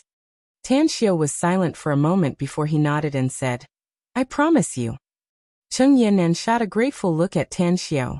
As she was about to follow him to the liner, she suddenly recalled something and quickly asked, you haven't told me yet. How did you fly me just now? Don't ask this question again if you want to stay on this clam island, said Tan Xiao with a faint smile. There are some things I won't tell you now. But if you work for me in the future and I'm satisfied with your work, you'll know a lot of things. Cheng Yannan was silent for a moment before she suddenly smiled and asked, since you don't want to tell me, then I won't ask. But can you answer my other question? The last one. Ask away, said Tan Xiao with a smile. Do you have a girlfriend while you're studying in Shanghai? Asked Cheng Yannan. Let's talk about feelings later, said Tan Xiao with a smile. You must study well when you're studying and learn more things during your 4 years in university. Besides, I still have a lot of things to do. How can I have the leisure time to talk about love? An extraordinary splendor flashed in Cheng Yannan's eyes as she said with a smile, I agree with your idea. You must focus on your career when you're young. Let's go. Tan Xiao took Cheng Yannan back to the coast and saw the small liner sinking in the distant sea, whereas the liner he took was returning to the coast. When the liner docked, Tan Xiao took Cheng Yannan to the deck and said, she's my high school classmate. Let her stay on our liner. Also, the Yao family's people are also on the island. Kill them directly once they appear. Xiaoxue, come with me to the island. All right. Xiaoxue smiled and nodded to Cheng Yannan. Then, she followed Tan Xiao and floated down the ship. Their figures gradually disappeared into the woods on the island. The primitive woods were lush with trees. The duo seemed to be strolling leisurely, but their speed was actually very fast. Just a light step could take them 7 to 8 meters away. As the duo continued to go deeper, they saw a lot of medicinal herbs. Many of them were common herbs, but they could also occasionally see precious ones. There were also a lot of wild animals on this island. 10 minutes later, just as Tan Xiao and Gu Xiaoxue stepped on the highest point in the center of the island, a scream reached their ears. It was accompanied by intense gunshots and several panicked shouts. Run. Scatter and run. Gather at the shoreline where the ship is parked. Fuck those fucking monsters. Get lost. BM. Tan Xiao and Gu Xiaoxue glanced at each other and tacitly rushed toward the source of the sound. While running, they even soared into the air, stepping on the branches that were more than 10 meters high and constantly flew on the trees. 10 seconds later, the duo stood on the branches of a big tree and looked down at the two fierce beasts that looked like rhinos. The beasts glared fiercely at the 6 men who were fleeing in panic. Behind them were 2 corpses that had been bitten off. The skin is very thick and bullets can't penetrate it. It's very fast. The speed of these people can't be compared with it at all. Grandmaster, they're dead for sure. Gu Xiaoxue's eyes didn't have the slightest trace of pity as she calmly watched the 6 men being chased. Although bullets can hinder these 2 fierce beasts and slow them down a lot, but as you said, they're dead for sure. Tan Xiao nodded. If my guess is correct, the middle-aged man being protected by those 2 should be Yao Qingting of the Yao family. Xiaoxue, I suddenly understand one thing. What is it? Asked Gu Xiaoxue curiously.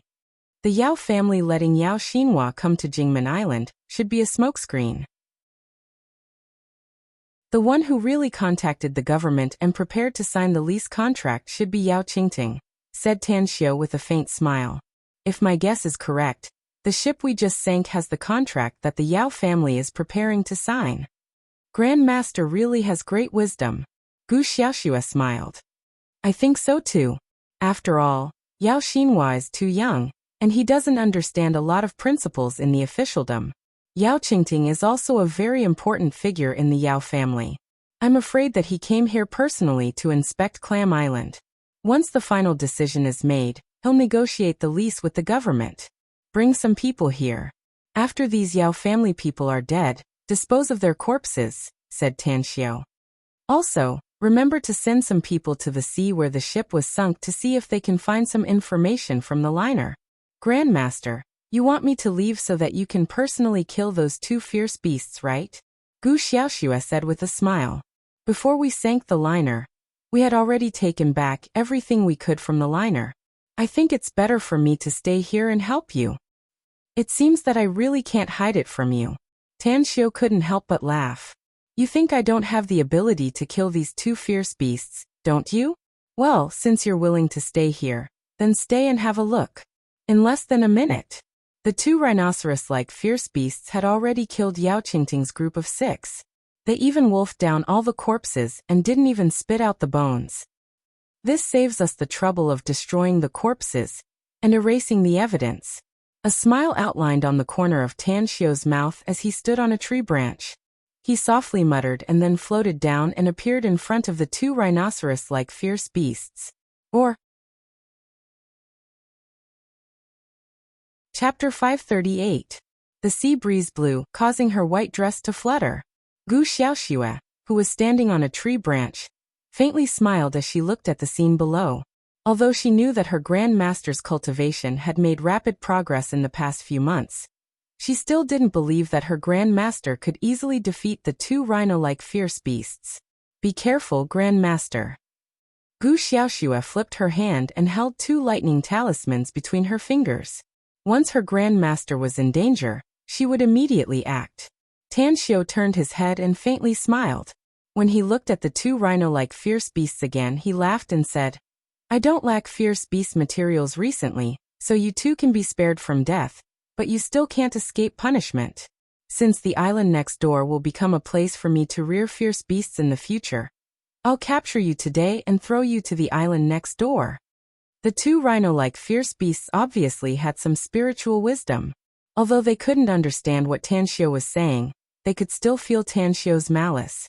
Therefore, one of the rhino-like fierce beasts glared at Tang Xiao with its big scarlet eyes as it jumped high and used its sharp claws to grab Tang Xiao's head. Its speed was unbelievably fast. If there were ordinary people here, even if they were to stare at it with full concentration, they would only be able to see a fleeting afterimage. Tan Xiao's toes touched the ground and his body instantly retreated. If his cultivation hadn't advanced by leaps and bounds and reached the peak of the viscera transformation stage, perhaps he really wouldn't be a match for this fierce beast. But now he was confident that he could easily kill this fierce beast. Array weapon broken saber. A dagger instantly flew out from Tan Xiao's palm. As Tan Xiao continued to send out hand seals, the dagger split into two and then doubled in size. In just a second, thousands of daggers had appeared in front of Tan Xiao. Slash. A low and deep voice came out of his mouth. The densely packed daggers spun at an extremely fast speed and rushed towards the fierce beast in a spiral shape. In an instant, the fierce beast was completely surrounded. Roar! An angry roar came from the rhinoceros-like beast's mouth. Its sharp teeth, claws, and the layers of scales on its body all stood up in an instant. A deep blue halo was spat out along with the roar and instantly exploded like smoke. Crack, crack, crack. The layers of daggers seemed to have cracks on them. The chill that was like blue smoke instantly caused the surrounding temperature to drop to freezing point. The leaves that were swaying in the wind seemed to freeze in an instant. Insignificant skill. A look of disdain flashed across Tan Xiao's eyes. As he waved his arm, a saber light appeared and instantly swept across the rhino-like beast's sharp claws. As the 10 sharp claws were chopped off in an instant, Tan Xiao's figure flashed. As he moved his fingers, a bolt of lightning struck down from the clear sky without any warning. Thunder arts. He was now able to release Dharma spells. The sound of rolling thunder exploded in the sky, and a bolt of lightning as thick as a baby's arm directly struck the back of the rhino-like beast. Although this strike did not turn it into ashes, it still caused it to hit the ground heavily, causing a layer of dust to splash up. On the tree branch, Gu Xiaoxue was dumbfounded as she watched Tan Xiao's mighty appearance. That surging aura made her pupils contract, and she had a feeling of wanting to worship him. She had imagined countless scenes of her grandmaster fighting with the rhino-like beast, but she never thought that her grandmaster could already cast Dharma spells. And the power was actually so strong. One had to know that even the current her couldn't do it to this extent. Could it be that Grandmaster's strength has already surpassed mine? How is this possible? A few months ago, his cultivation level was only. Gu Xiaoxue swallowed her saliva, and the rhythm of her heartbeat was several times stronger than before. Roar! The other rhino-like beast showed a look of fear in its eyes, but when it saw the scene of its companion being attacked, it didn't know whether it was dead or alive. A violent rage surged out of it, and it didn't run away. Instead, it rushed toward Tanxiu. Tanxiu nodded and praised. You never abandon your companion. You're a good psychic beast. In that case, I'll fulfill your wish. Tanxiu's figure floated up, his feet stood in the air, and he pinched a spell. Suddenly, several waist-thick trees around him were uprooted. When the rhino-like beast jumped up, it was propped up by an earth pillar that rose from under it, and the trunks of several big trees smashed into its body. Bang, bang, bang. The trunks of several big trees were broken, but the beast was also smashed, bleeding from its 7 orifices. It fell heavily next to the other rhino-like beast. At this moment, Tangxiu's body swooped down like a cannonball and landed on the back of the fierce beast that was bleeding from its 7 orifices. His fists fell like raindrops and smashed the rhino-like fierce beast that was struggling to get up, causing it to scream again and again. Roar! The other rhino-like beast wanted to get up, but Tanxiu flashed and kicked its abdomen, directly kicking it tens of meters away. After smashing 7 or 8 big trees in a row, it fell heavily to the ground and directly fainted. Half a minute of violent beating. Tanxiu finally stopped. He grabbed the dying fierce beast, grabbed it, and fiercely smashed it on the other fainted fierce beast. Even the fainted rhino-like fierce beast was abruptly awakened under the huge force. Whoosh! Tanxiu's ghostly figure instantly caught up. When his feet landed in front of the 2 fierce beasts, a faint smile hung on the corner of his mouth as he shouted in a deep voice. Do you still want to fight? The 2 rhino-like fierce beasts were terrified by Tanxiu at this time. An intense fear bred in their hearts. They struggled to get up and escape, only to find that their scarred bodies were not enough to support them to get up. Tanxiu turned to look at the dumbfounded Gu Xiaoxue on the tree branch and smilingly said, How about it? It's quite easy to deal with these 2 fierce beasts, isn't it? In fact, if I wanted to kill them, it would be much easier. I would only need a few seconds to kill them. Gu Xiaoxue took a deep breath and suppressed the shock inside her heart. Her white dress fluttered as though she was a fairy. After she landed at Tangxiu's side, she cupped her fists and respectfully said, Grandmaster, your cultivation is very powerful, so it's indeed easy for you to deal with these 2 fierce beasts. I really didn't expect that Grandmaster's cultivation has been promoted to this level. Even I won't be your match even if I go all out, Grandmaster. Tanxiu chuckled and said, Even though I have the fortune to cultivate again, it's more of a luck factor. Xiaoxue, this clam island is a good place to plant medicinal herbs. However, a lot of the forest on this island must be cut down. We can leave some trees in the surroundings, but the planting of the medicinal garden inside must be done well. We need to plant a lot of medicinal herbs. Although this island is very large, we still need to use as much land as possible if we want to cultivate herbs on a large scale. I understand, Grandmaster, said Gu Xiaoxue respectfully. I'll look for the top planners in the country after we go back and personally bring them here. I'll ask them to design the planning map for us after the inspection. No need to be so troublesome. Tanxiu waved his hand. I'll be responsible for the planning map. You only need to send someone to measure the total area of the medicinal garden. Alright, let's go up and have a look. If there are no other problems, let's go to the neighboring island. Alright, Gu Xiaoxue replied and grabbed the legs of the 2 fierce beasts. In the next moment, she soared into the air and flew with Tanxiu for more than 10 minutes. After observing the entire clam island, the duo then flew back to the southern coastline where the liner was anchored. On the deck of the liner's bow, Cheng Yannan was sitting on a deck chair, bathing in the sunlight and quietly reading a book. When she noticed two shadows falling from the sky and landing in front of her, she suddenly looked up. "You guys!" Cheng Yannan's pupils shrunk, and she jumped up from the deck chair in fright. She was 100% sure that Tan Xiao and Gu Xiaoxue had just fallen from the sky. What did this mean? It meant that the two of them had flown down. Furthermore, the most inconceivable thing to her was that Gu Xiaoxue's small body was actually holding two wild beasts that were twice her size. Gu Xiaoxue reached out and threw the two dying fierce beasts on the deck. She then looked at the several stalwart men and said, "Watch them. If they dare to struggle and get up, kill them directly." "Understood," a few stalwart men said respectfully. Gu Xiaoxue let out a faint smile and looked at Cheng Yannan. "Miss Cheng, since Grand Master has kept your life and also remembered the friendship between us as classmates, then we're not outsiders. I'm Gu Xiaoxue. You can call me Big Sister Gu or Xiaoxue. We're going to the neighboring island later. Do you want to stay on the ship? Do you want to go with us? Or stay on Clam Island? You can rest assured that I'll send some people to protect you if you want to stay on Clam Island." "I'll go with you," said Cheng Yannan without hesitation. Gu Xiaoxue nodded with a smile and said, "Pass down the order to sail to the neighboring island. In addition, leave 4 people to guard Clam Island from now on. If any outsiders dare to land on the island, kill them directly. However, if the other party has a large number of people and you think you're not their match, then promptly hide and don't confront them."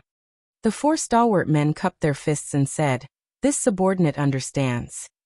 The liner set sail, and it didn't take long for it to sail to the neighboring island. Tan Xiao and Gu Xiaoxue still didn't bring anyone else as they flew toward the island.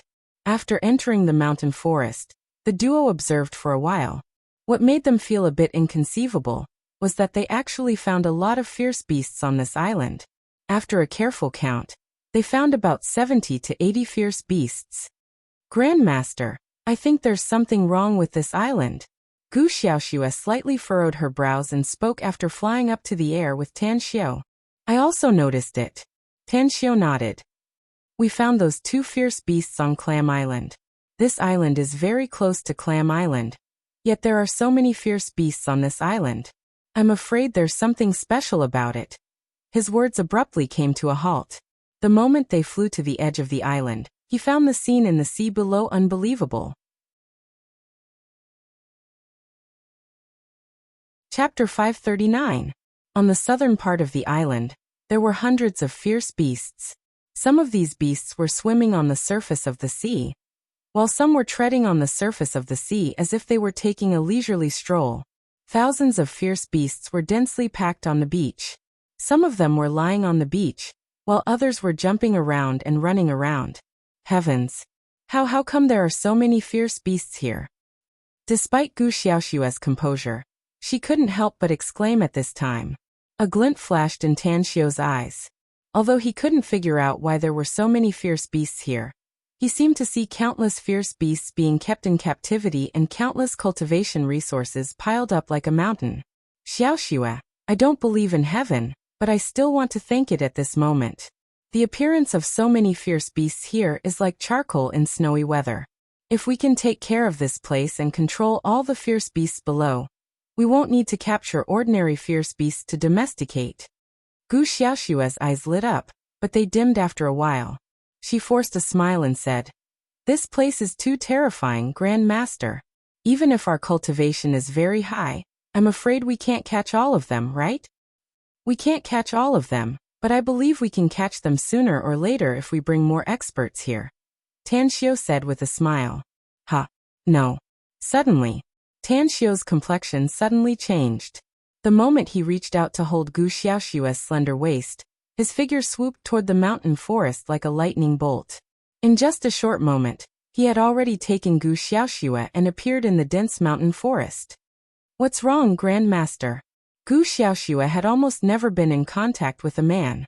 Being hugged by Tan Xiao by her slender waist, the warmth from Tan Xiao's big hands, and the smell of Tan Xiao's masculine scent made her body slightly weak.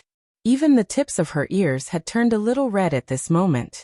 Tan Xiao didn't notice Gu Xiaoxue's abnormality. He didn't let go of Gu Xiaoxue at this time. Instead, he quickly rushed towards the northern coastline with her. 2 minutes later, he returned to the liner with Gu Xiaoxue and gave the order to set sail.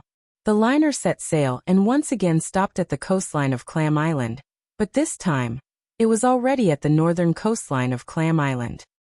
Grand Master, what's going on? Gu Xiaoxue was finally released by Tan Xiao. She secretly heaved a sigh of relief and asked again.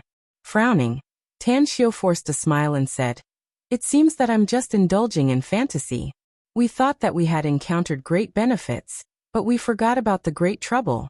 I've encountered such a gathering of ferocious beasts several times, and I've even encountered a large-scale gathering of immortal beasts. If my guess is correct, the island next door has already been occupied by vicious beasts, and has become a vicious beast paradise. There are 2 necessary conditions to form a vicious beast paradise." Gu Xiaoxue asked in surprise, "Which 2? "First, there's definitely a huge spiritual vein under that island," said Tan Xiao seriously. "And this spiritual vein is very active." Gu Xiaoxue nodded and said, "I felt it when we just landed on the island. The concentration of heaven and earth spiritual qi, there is indeed several times stronger than that of Clam Island. That's just one of the reasons. The second reason is that there must be very terrifying fierce beasts on that island," said Tan Xiao.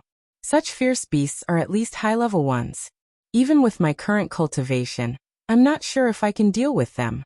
I even suspect that the strength of that fierce beast is far beyond mine, and has reached a very high level. That's because the number of fierce beasts we've seen is more than 2,000. And this is only the ones on the surface. Who knows how many fierce beasts there are under the sea?" Gu Xiaoxue's complexion greatly changed and she hurriedly asked, "Then what should we do?" "That island is the best place to rear fierce beasts. It'll be a pity if we give it up. Furthermore, if we can't solve the problem of the fierce beasts on that island, even if we get Clam Island, I'm afraid it'll be dangerous to plant medicinal herbs there." A smile appeared on the corner of Tan Xiao's mouth as he said, "We may not be the most powerful fierce beast's opponent, but don't forget that our everlasting feast hall still has a powerful expert." Gu Xiaoxue stared blankly for a moment before her eyes lit up and she excitedly said, "You mean Elder Ji Grand Master?" "Yes, it's Ji Qimei." Tan Xiao nodded. "She may be injured, but she used to be an immortal, after all. Although her current strength has fallen to the level of an immortal, it won't be a problem for her to blow up the entire earth if she goes all out. Not to mention dealing with a fierce beast." A bright smile appeared on Gu Xiaoxue's face as she heavily nodded and said, "You're right, Grand Master. If old Ji were to come, he would definitely be able to kill the most powerful beast right away. Do you want me to send someone back to call Elder Ji over?" "No hurry." Tan Xiao waved and said, "The purpose of our visit this time is to investigate. I'm very satisfied with the result. All right, let's go back to Jingmen Island first. Once I get Clam Island and the neighboring island through my connections, we'll come back again. Also, I originally planned to leave some people here, but now it seems that the security issue here is quite worrying, so we'll all leave." "Are you going to take that classmate of yours with you?" asked Gu Xiaoxue curiously. "I trust her." Tan Xiao nodded. "I believe she won't divulge the things I told her." Tang Xiao nodded. "But just in case, send someone to keep an eye on her." "Understood." Gu Xiaoxue nodded. The liner set sail and returned to Jingmen Island late at night. The group didn't stay for long and directly returned to the Everlasting Feast Hall's HQ. "Where are we, Tan Xiao?" With a curious look on her face, Cheng Yannan looked at the interior of the Everlasting Feast Hall's manor in surprise. "Jingmen Island's Everlasting Feast Hall," answered Tan Xiao with a smile. "How long are we going to stay here?" Cheng Yannan nodded and asked, "You told me to stay on Clam Island before, yet you brought me here now. What exactly are you thinking?" "After my investigation, I found that there are some dangers on Clam Island," said Tan Xiao. "For your safety, I must bring you back first. Don't worry. We'll go back, but before that I need to do something." "All right." Cheng Yannan nodded. Shortly after, Cheng Yannan was arranged by the Everlasting Feast Hall's people to stay in the guest room next to Yang Li's. In the middle of the night, when Tan Xiao and Gu Xiaoxua watched Cheng Yinnan enter her room to rest, the door next door was opened. Yang Le poked his head out and saw Tan Xiao and Gu Xiaoxua. He immediately smiled and straightened his back, saying, "Brother Tan Xiao, you're back. If you didn't come back, I'm afraid I would have suffocated to death in this guest room.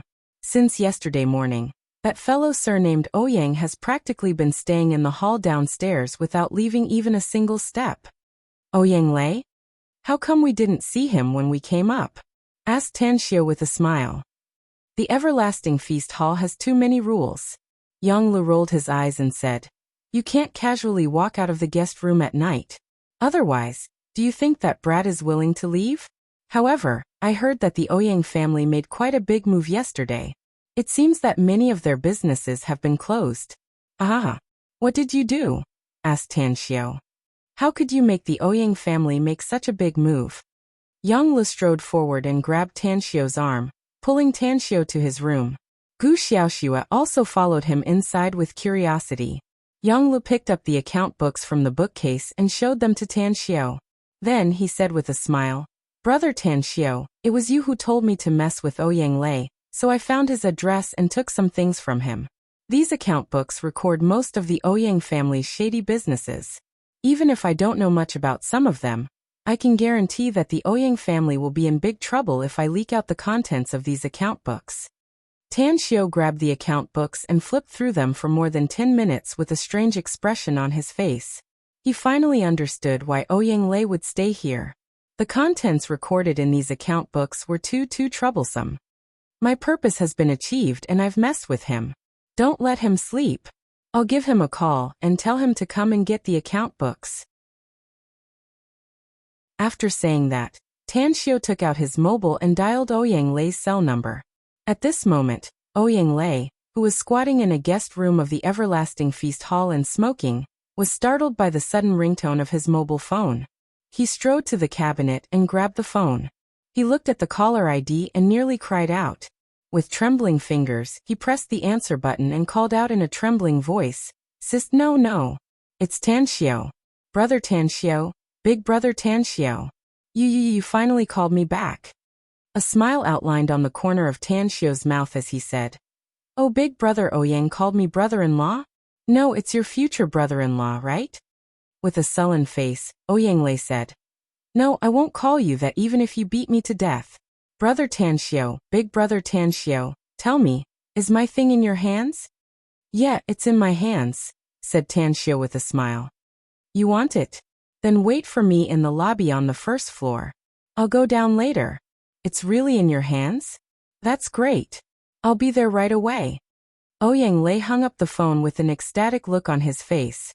He couldn't care less about the fact that Tan Xiao had stolen his account books. As long as he could get those account books back, he wouldn't refuse even if he had to kowtow 8 times to the north. A few minutes later, Tan Xiao and Yang Lu appeared in the lobby on the first floor with a faint smile on their faces. Looking at Ouyang Lei's red eyes, messy hair and untidy clothes, Tan Xiao threw the account books to him and said with a smile, "How is it? How do you feel these 2 days?" Ouyang Lei took the account books and didn't have the time to answer Tan Xiao. He quickly flipped through the records and found that there were no mistakes.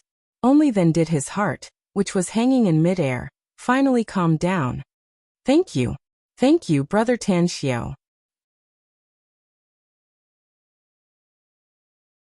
Chapter 540. Yang Le looked at Ouyang Lei with a strange expression and incredulously said, "Hey, Ouyang Lei, is there something wrong with your brain? Tan Xiao asked me to steal it, and now you're thanking him? What kind of logic is this? Logically speaking, shouldn't you take off your shoes and give him a good beating?" Ouyang Lei's grateful expression froze as he stared blankly at Tan Xiao and Yang Le. At this moment, he seemed to wake up from a dream. "That's right. Why did I thank them? It's all thanks to them that I almost collapsed these past 2 days." For a moment, the gratitude inside Ouyang Lei's heart turned into nothingness. He wanted to get angry, but he didn't dare to do so. Not to mention Tang Xiao in front of him. Just this guy named Yang Lu was too powerful. This guy was practically on par with the world's top thieves. Yang Lu looked at Ouyang Lei's changing expression and grinned. "Let me introduce myself. I'm Yang Lu, a disciple of the Steel Sect. There's at least a 1% chance that I'm the mastermind behind all the major thefts in the world. The Steel Sect? Ouyang Lei's expression greatly changed, and a vigilant look appeared in his eyes. If he was an ordinary family member, he might not know what the Steel Sect was, but because of his mother, he had heard many legends about the Steel Sect. Yang. Brother Yang. Ouyang Lei coughed and called out with an obsequious smile. As the saying goes, don't be afraid of a thief stealing, but be afraid of a thief remembering. Yang Le didn't have any malicious intent, yet he had already made the Ouyang family flustered. If they were targeted by him because of something, it was likely that the Ouyang family wouldn't have a good future. Yang Le grinned and said, "Don't be so polite, Brother Ouyang. Your brother Tanxio's future brother-in-law, so we'll be on the same side in the future." Tanxio rolled his eyes and waved his hand, saying, "Don't talk nonsense. Go rest early and do whatever you need to do tomorrow. I still have something to do, so I can't accompany you." After saying that, he returned to the second floor and took a shower in his room. He then changed into a set of pajamas sent by Gu Xiaoxue. Although it was already late at night, Tanxio still took out his mobile and dialed the old man's cell number. After a while, the call was connected, and the old man's voice came from the phone. "Xiao, why are you calling so late at night? Is there something urgent?" Tanxio said, "Grandpa, there is indeed something urgent." Tang Guosheng said, "Tell me, what is it?" "Auntie should have told you that the Yao family is going to rent the Clam Island in the South China Sea," said Tanxio. "I've received accurate information that the Yao family's purpose in renting Clam Island is to unite with the major families that are on good terms with them and prepare to cultivate armed forces. The person who was really in contact with the government was Yao Qingting. Yao Xinhua was just a cover to deceive the public. The reason I'm looking for you so late at night is because I want Clam Island. Apart from Clam Island, I also want to rent another island a few kilometers away from Clam Island." Tang Guosheng asked in surprise, "Why do you want to rent those two islands?" "Clam Island is suitable for planting medicinal herbs, while the other island is suitable for breeding fierce beasts," said Tanxio. "If I can take down these two islands, in 10 years at most, I can make the Tang clan 100 times stronger than it is now." "Are you sure?" Tang Guosheng's tone turned particularly serious. "I give you my word," said Tanxio with all seriousness. Tang Guosheng was silent for 2 minutes before he finally said in a deep voice, "I see. Wait for my news." "Wait." Sensing that Tang Guosheng was about to hang up the phone, Tanxio hurriedly said, "Grandpa, there's something important I need to tell you.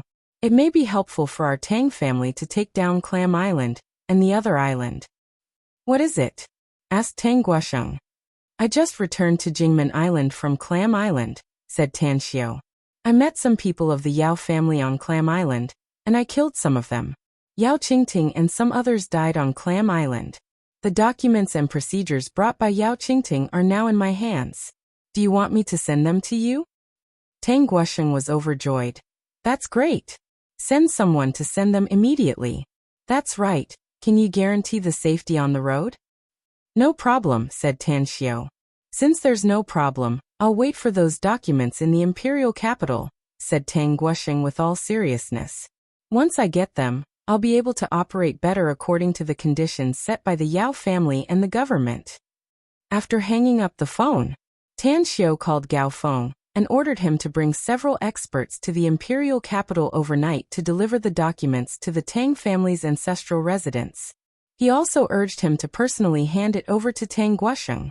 Early morning the next day, Jingmen Island's first public hospital. Yao Xinhua, who had been in a coma for 2 days, finally woke up. He was not cured by the doctors of Jingmen Island's first public hospital, but naturally woke up. When the white wall came into view, the pungent smell of soda drilled into his nose. After taking saline for 2 days, he supported his arms and sat up with difficulty. "Where am I?" Yao Xinhua looked at his sleepy subordinate next to the bed and asked. The middle-aged man raised his head in a daze. When he found that Yao Xinhua had woken up, he suddenly quivered and jumped up from the chair. With a face full of ecstasy, he asked, "Young master, you're finally awake?" Aye. I'll call the doctor.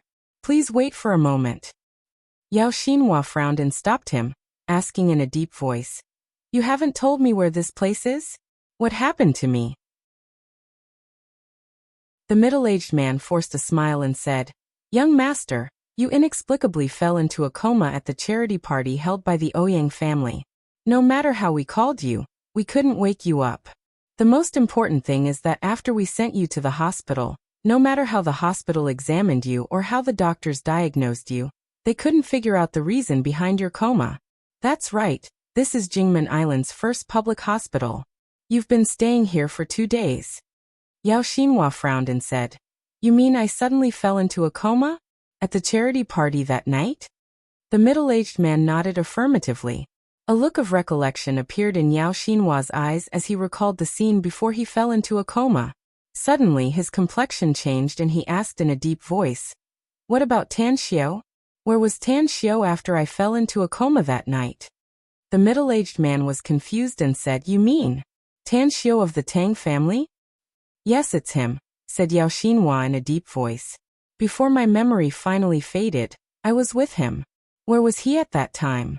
The middle-aged man forced a smile and said, "Young master, he had already disappeared when we found you unconscious that night. However, something happened to our men that night." "What happened?" asked Yao Xinhua. The middle-aged man said, "Didn't you transfer 2 squads to the Sheraton Hotel to set up an ambush?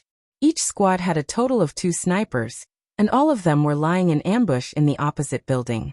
As a result, after you fell unconscious and were sent to the hospital, I personally issued the order to evacuate the 2 squads. Who would have thought that the 2 snipers would be killed? The most unbelievable thing is that their glabella was pierced with a silver needle. It was just a silver needle, but it pierced the most important brain nerve and directly killed them." Hiss! Yao Xinhua couldn't help but gasp after hearing it. He still clearly remembered the conversation between him and Tan Xiao. It was about who could leave the Sheraton Hotel standing, and who could go out horizontally. There was no doubt that Tan Xiao was the one who attacked him at that time, and he was also the one who lost and had to be carried out. Why didn't he directly kill me at that time? With his terrifying ability, even if he killed me directly, I'm afraid that no one would notice it. In addition, using silver needles to kill 2 snipers who had been lying in ambush a long time ago, this killer was definitely extremely terrifying. Was it Tan Xiao? Or Tan Xiao's men? Yao Xinhua kept thinking about it, but every problem that came to his mind made his hands and feet turn cold. He finally understood why he lost so miserably in the fight for the 2 southern provinces.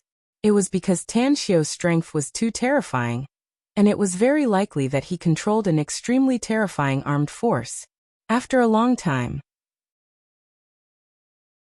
Yao Xinhua looked at the middle-aged man and asked in a deep voice, "Has my second uncle come back?"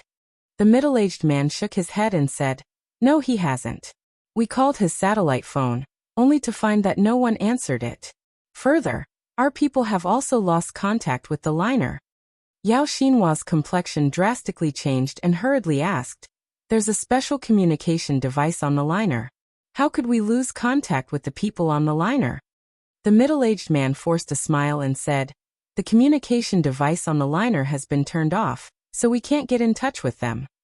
Yao Xinhua was silent for a moment and then said, "I see. Let's go back to the imperial capital first, and talk about other things later." The middle-aged man hesitated and cautiously said, "Young master, someone came this morning to press for a debt." "Pressing for a debt? What the hell are you talking about?" Yao Xinhua angrily shouted.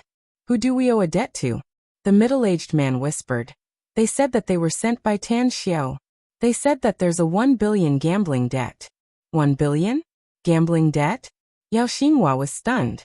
He suddenly recalled the bet he made with Tan Xiao at the charity party. Suddenly, he felt aggrieved and uncomfortable inside. Although he didn't know what Tan Xiao had done to him, the final result was that he was carried out, whereas Tan Xiao left by himself. What should I do? Am I really going to lose 1 billion renminbi to that surname Tang? Yao Xinhua clenched his fists. Humiliation flashed in his eyes as he said in a deep voice, "Let's talk about it when we get back." "I think it's better not to wait until we get back. If you're willing to bet, you must be willing to accept your loss. This is the rule of the gambling world. Since young Master Yao has lost to me, you won't renege on your debt for a mere 1 billion, right? A joking voice came from outside the ward. As the voice faded away, Tan Xiao, along with 2 stalwart men, strode into the ward. A faint smile hung on his handsome face as he looked at Yao Xinhua, who had just come down from the sickbed. There will be 4 chapters today. Seeking monthly votes for support.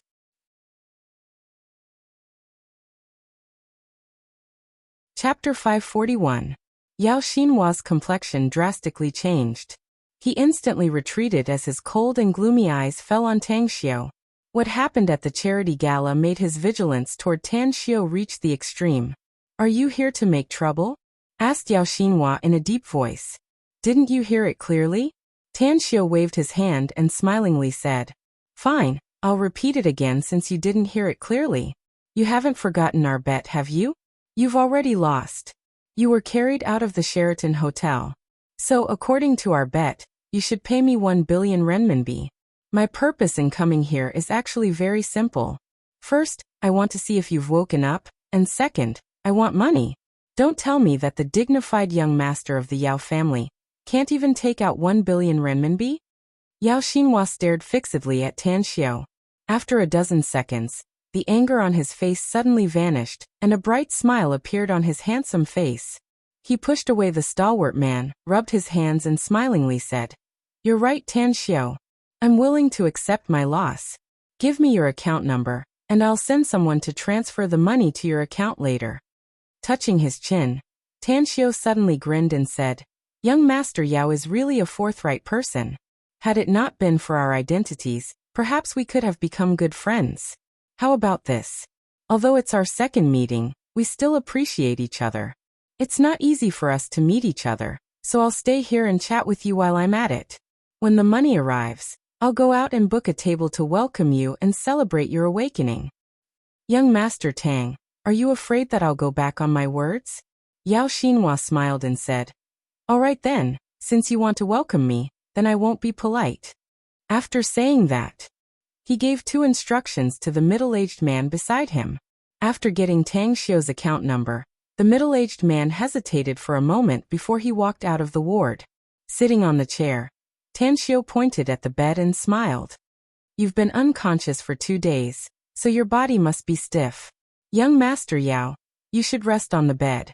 By the way, where are the 2 foreign experts beside you? Shouldn't they be accompanying you on your expeditions and helping you conquer the empire? A glint flashed in Yao Xinhua's eyes.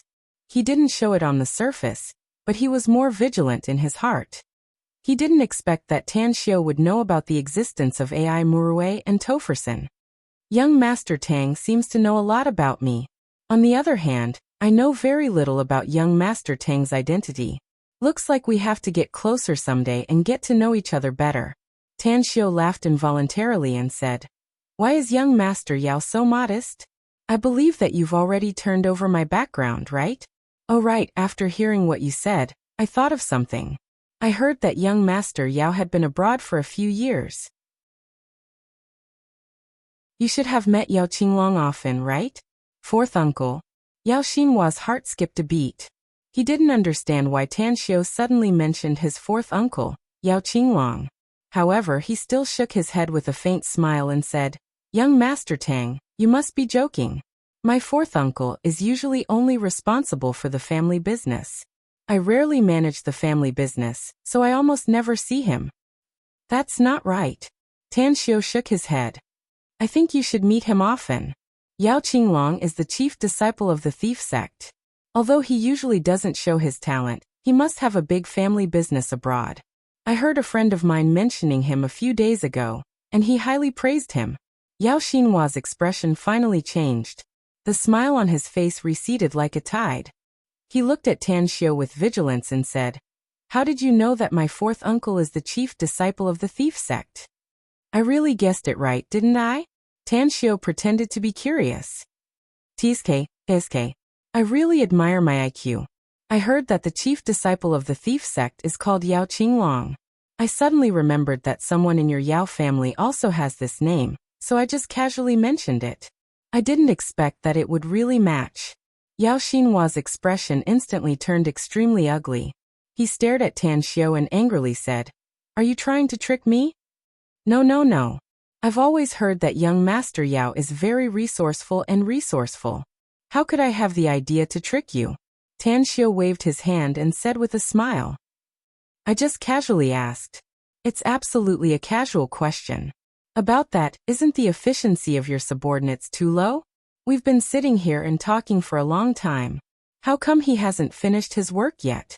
Young Master Yao, are you really so poor that you can't take out 1 billion RMB? You even want your men to scrape together the money?" Yao Xinhua found that he, who had always been calm and cunning, suddenly felt that his IQ was not enough after facing Tan Xiao. "All right, enough with the you and me," Tan Xiao said with a smile. "If you really can't take out 1 billion RMB, I'll give you a discount since I'm not an unreasonable person. What do you think? If you think it's still too much, I can also give you a 20% discount." "Young Master Tang is quite generous," Yao Xinhua sneered. "But no need. 1 billion renminbi is just a small amount of money in my eyes. Besides, I'm not like some people who got this money from their families. Of course, each bill is stained with blood. I don't know if others will end up like the original owners of those bills if they use my money." "Awesome." Tan Xiao gave a thumbs up and praised. "My money is given by my family. I don't have any ability. I don't even dare to kill a chicken. At most, I can occasionally knock some pigs and dogs unconscious." Yao Xinhua was furious. The reason why he appeared in the hospital was because he was knocked unconscious by Tan Xiao. Tan Xiao's words implied that he was a pig and a dog. Knock, knock. The ward's door was knocked. The middle-aged man who had left before returned and whispered in Yao Xinhua's ear. Yao Xinhua raised his head and looked at Tan Xiao saying, "The money has been transferred to your account. May I know what young Master Tang wants to treat me to today?" "I just met a pig butcher," Tan Xiao said with a faint smile. "The day before yesterday, he said that he wants to put down his butcher knife and open a restaurant. I've already told him before I came and asked him to get us some pufferfish. We'll eat pufferfish meat today." "Pufferfish?" Yao Xinhua's heart trembled. He suddenly turned to look at the middle-aged man beside him and angrily shouted, "What did you just say? You want me to go back and deal with something? Young Master Tang wants to invite me to eat pufferfish meat. Didn't you hear it?" The middle-aged man stared blankly at first before he immediately understood Yao Xinhua's meaning. He quickly said, "Young master, it's not that I want you to go back, but we really have something to do. How about you invite young Master Tang to eat pufferfish meat some other day? I remember that there was an old carpenter who used to sell coffins. He recently opened a restaurant and learned how to cook pufferfish for a few days." Yao Xinhua nodded with satisfaction, and a smile appeared on his face. He then looked at Tan Xiao and said, "Young Master Tang, I'm afraid I really have to apologize to you today. I'll treat you some other day. I'll do it myself." Tan Xiao glanced at the middle-aged man with a smile. He got up and walked to his side. He gently patted his shoulder and said with a smile, "Not bad. You're a very loyal dog. Since young Master Yao has something to do today, then I won't force you. Goodbye." After saying that, Tan Xiao walked out of the ward along with the two big men.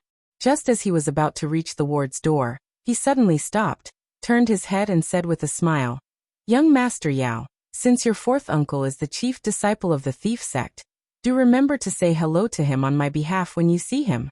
As for the businesses in his hands, I'd like to have a good cooperation with him if there's an opportunity in the future." "Sure. I won't see you out," Yao Xinhua said with a fake smile. Following Tan Xiao's departure, Yao Xinhua's expression finally turned gloomy.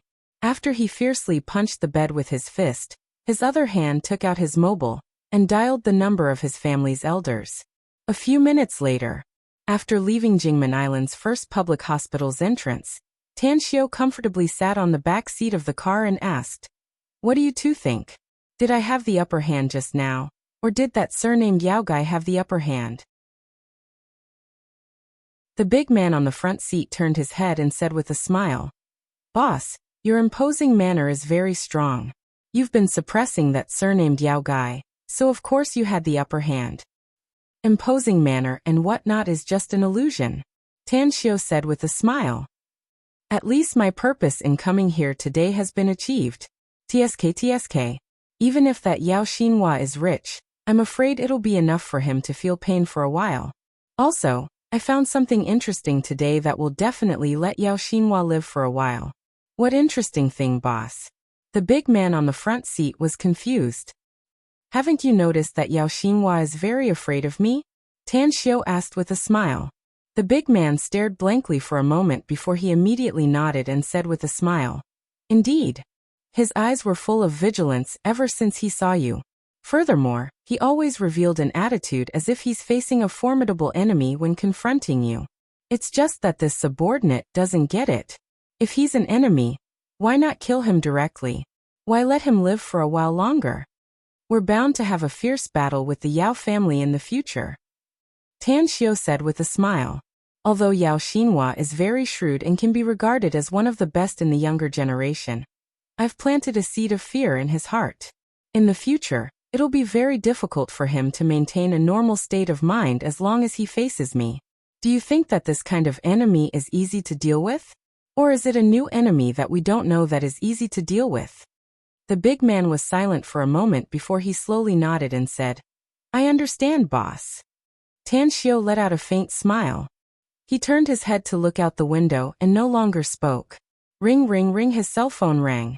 Tan Xiu took out his mobile and looked at the caller ID. He found that it was Kong Xia calling. After he picked it up, he said with a smile. Kong Xia, is there something you need from me? Boss, the YDL Mafia's second most powerful figure of the Tsubwa clan wants to see you. Kong Xia's voice came from the phone, but her tone was particularly serious. Tan Xiu was silent for a moment before he asked, Where is he? Star City, Kong Xia said.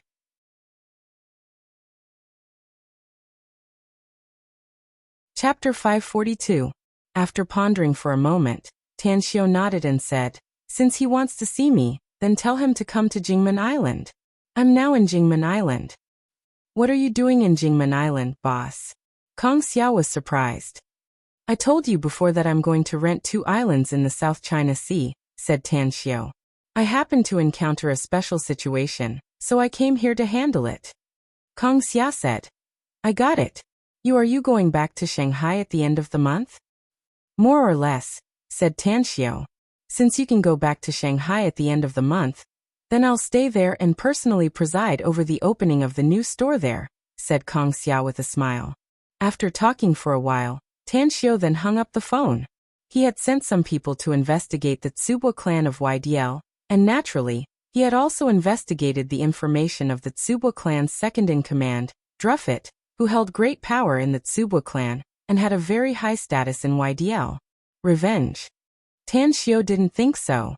If Druffet really wanted to retaliate, he would have directly dealt with the magnificent Tang Corporation. He wouldn't have contacted Kong Xia, or even asked to see him through her. However, if it wasn't for revenge, then why did he want to see him? After thinking about it, Tan Xiu still couldn't figure it out, so he was too lazy to think about it. He was ready to deal with the situation as it came. At present, his focus was on the 2 islands. He didn't know how the Tang family operated, and whether they could take the 2 islands. However, he had decided that if the Tang family couldn't take the 2 islands, he would directly use force. Although this was only a last resort, he must never let the Yao family get it. Time fleeted by. In the blink of an eye, 2 days had passed. In these 2 days, Tan Xiu's life was very leisurely. Aside from the necessary daily cultivation, he read books, drank tea, and accompanied the unconscious Gu Yan'er in the exquisite pagoda. Grandmaster, a guest has come to our everlasting feast hall. He said that he has an appointment with you. Gu Xiaoshua's figure appeared on the 7th floor of the exquisite pagoda, and respectfully reported. Druffet is here, isn't he? Asked Tang Xiu lightly. Yes, it's him. Gu Xiaoshua nodded. Tan Xiu nodded in response.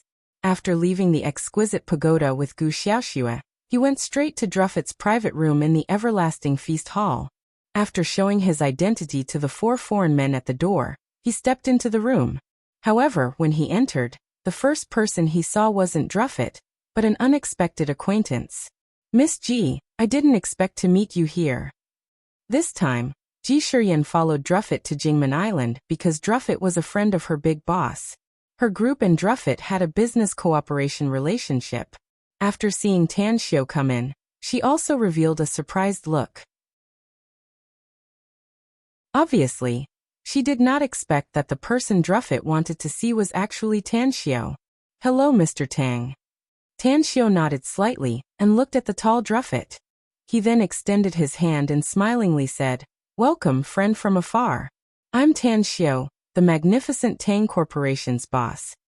Druffet didn't extend his hand, but squinted his eyes to observe Tan Xiao a few times. Then he coldly snorted and lightly said, "Boss Tang is very powerful. You even made me come all the way from Star City to Jingmen Island to see you." Tan Xiao's face turned gloomy. He went straight to the chair inside and sat down. After crossing his legs, he lit a cigarette and took a few deep puffs. Then he indifferently said, "Haven't your people seen whether I'm powerful or not? What's wrong? Do you think those losses are not enough? Do you want to lose more people in our country?" Druffet's expression changed. Tan Xiao's words were like exposing his scars, causing his expression to turn extremely unsightly. If it weren't for the fact that Wuxia was Tan Xiao's territory, he would have pulled out his pistol and fiercely shot Tan Xiao to vent his hatred.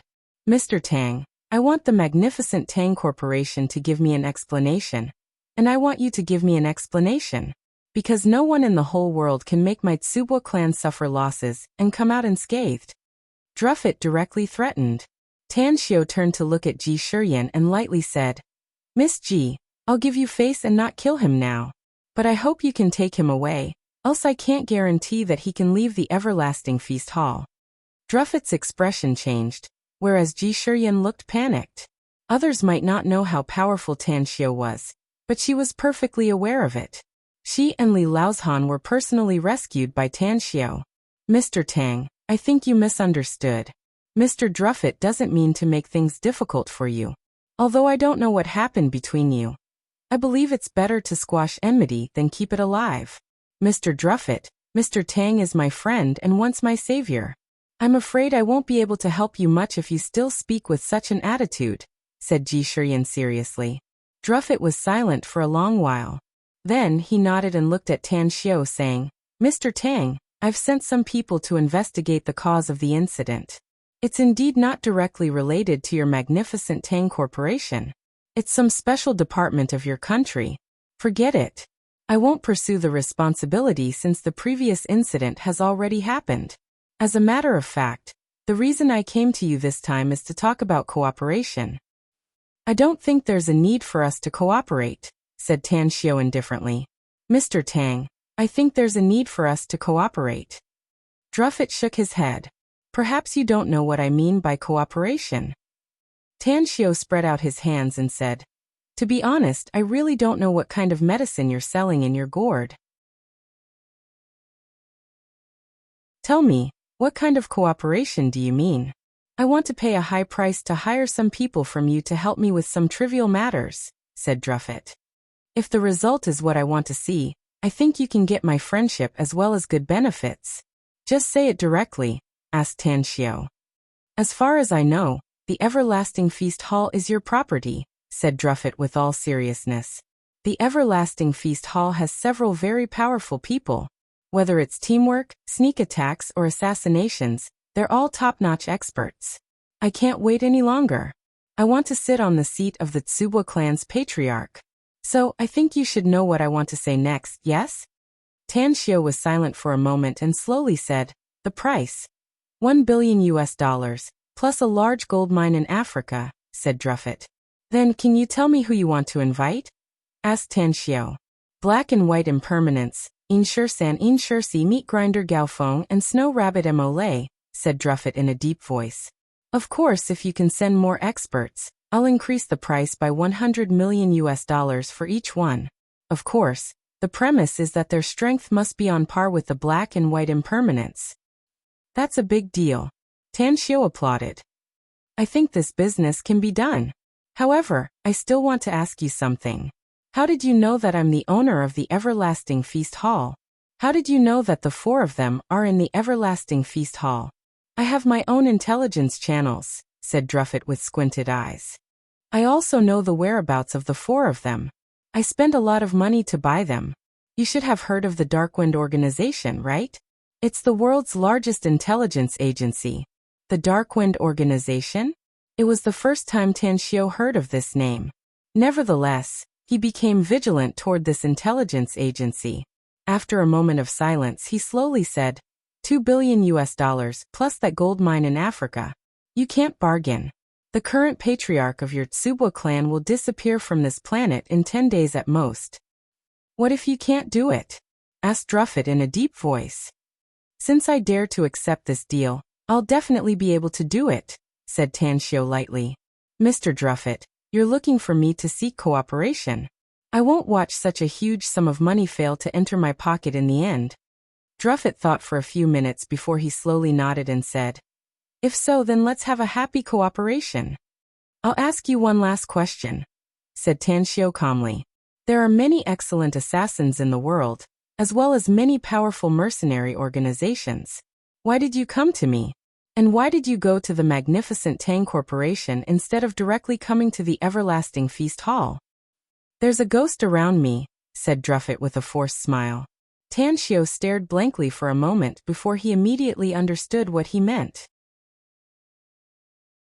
Then he smilingly said, It seems that Mr. Druffet's situation in the Tsubwa clan isn't as good as the outsiders think. Power is a very fascinating thing, but it's also a very dangerous thing, said Druffet helplessly. Tanshio nodded in agreement and smilingly said, I'll give you the information you should give me now. I believe that you must have made some preparations in advance, since you want to invite someone. Druffet gave a thumbs up and praised Tanshio. Then he directly picked up the briefcase and handed it to Tanshio, saying, All the information about him is inside. If possible, I hope that aside from him, his several right-hand men can also disappear from this world. That gold mine was actually prepared because of them. Tanshio got up and lightly smiled. I understand. I still have other things to do, so I can't accompany you anymore. Mr. Druffet, you'll be a VIP of the Everlasting Feast Hall in the future, so please take care of me if there's a big deal. Your expenses here will be free of charge. Having said that, he directly left. After meeting Gu Xiaoxue at the beach, he lightly said, I've received a big deal, $2 billion and a gold mine. I'm going to let light and dark go out to play. Gu Xiaoxue lightly smiled and said, Grandmaster, their strength has recently advanced by leaps and bounds. Even I'm not their match, so I believe they can easily complete the task. Tanshio handed the briefcase to her and said, The target is the current patriarch of the Tsubwa clan and several of his right-hand men. The specific information should be in this briefcase. I'll leave this matter to you to follow up. All right. Gu Xiaoxue nodded with a smile.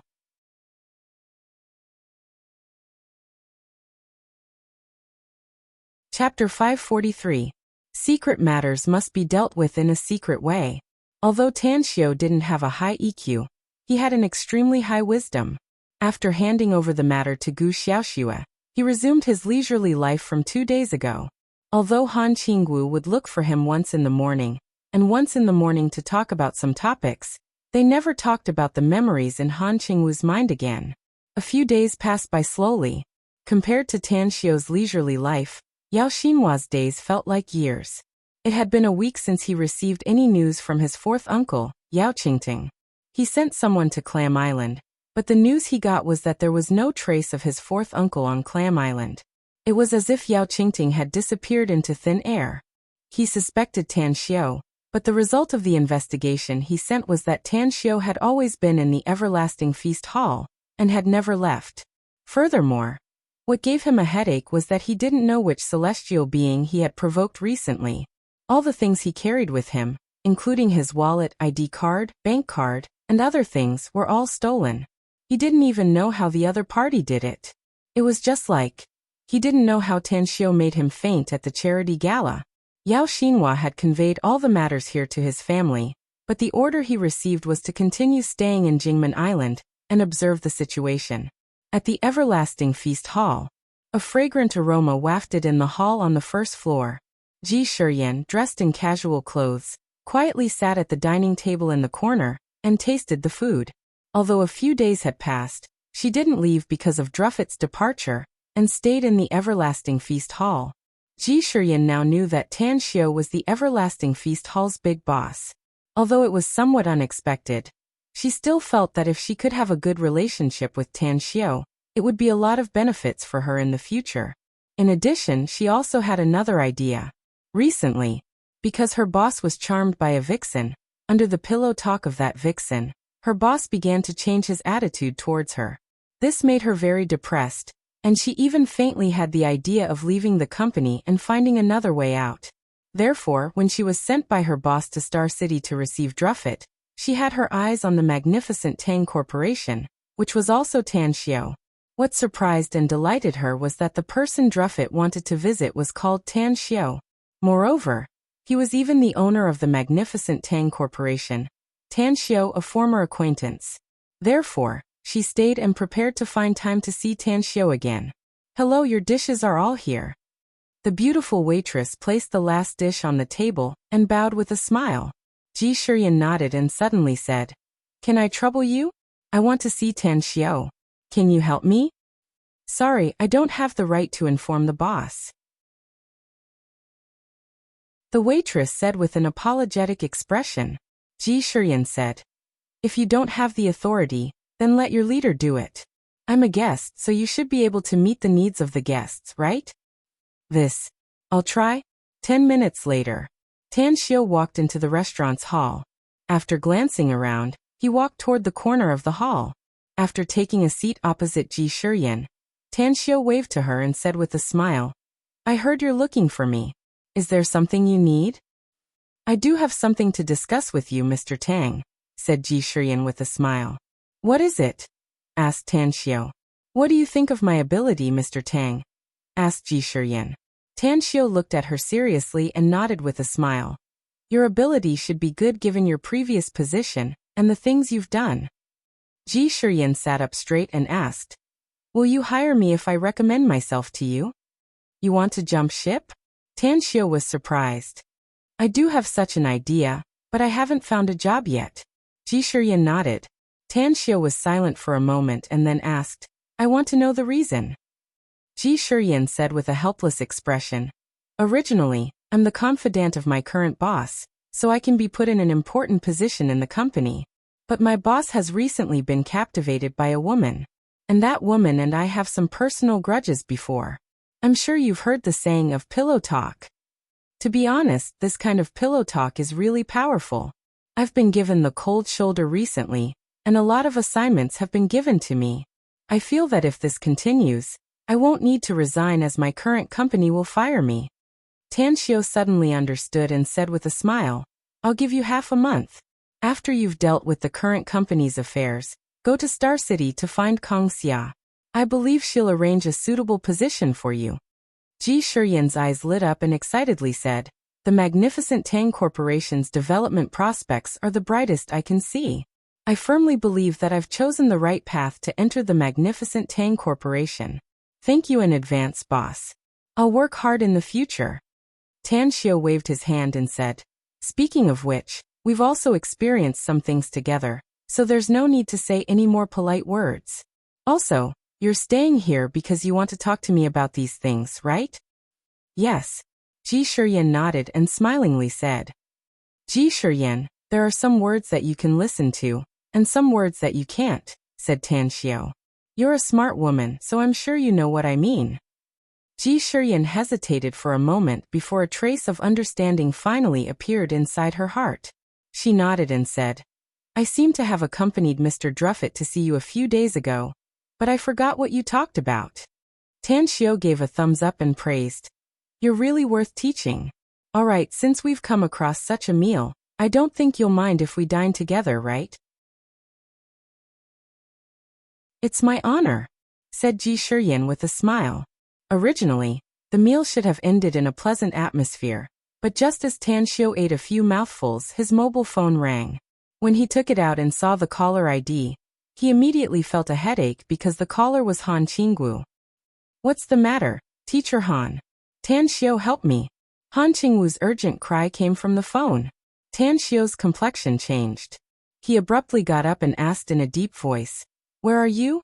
What happened?" "Seaside Road, Bimo Shopping Mall," said Han Qinggu hurriedly. Get lost. I'm being besieged." Tan Xiao gestured to Ji Shiyan and strode out of the hall to the parking lot.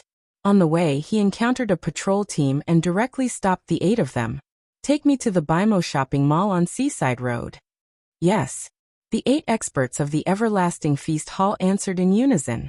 At the Bimo Shopping Mall, Han Qinggu leaned against the wall as she looked at the dozens of young men in sportswear and crew cut in front of her. Her heart was filled with nervousness. At the front of the dozen young men, Huang Shiqing wore a disdainful expression as he coldly said, "Bitch, you broke my brother's arm. You must come with us today. Otherwise, my Huang family martial school's face will be thrown away." "I'm not going." Han Qinggu raised the handbag in her hand and angrily shouted. Although her strength and speed had become 10 times stronger than before, she didn't know any martial arts at all. She might be able to knock down anyone in front of her in a one-on-one fight, but she simply couldn't beat more than a dozen young men. "You're not going?" Huang Shiqing sneered. "It's not up to you." Han Qinggu angrily shouted. "It's your brother who molested other women and even touched me.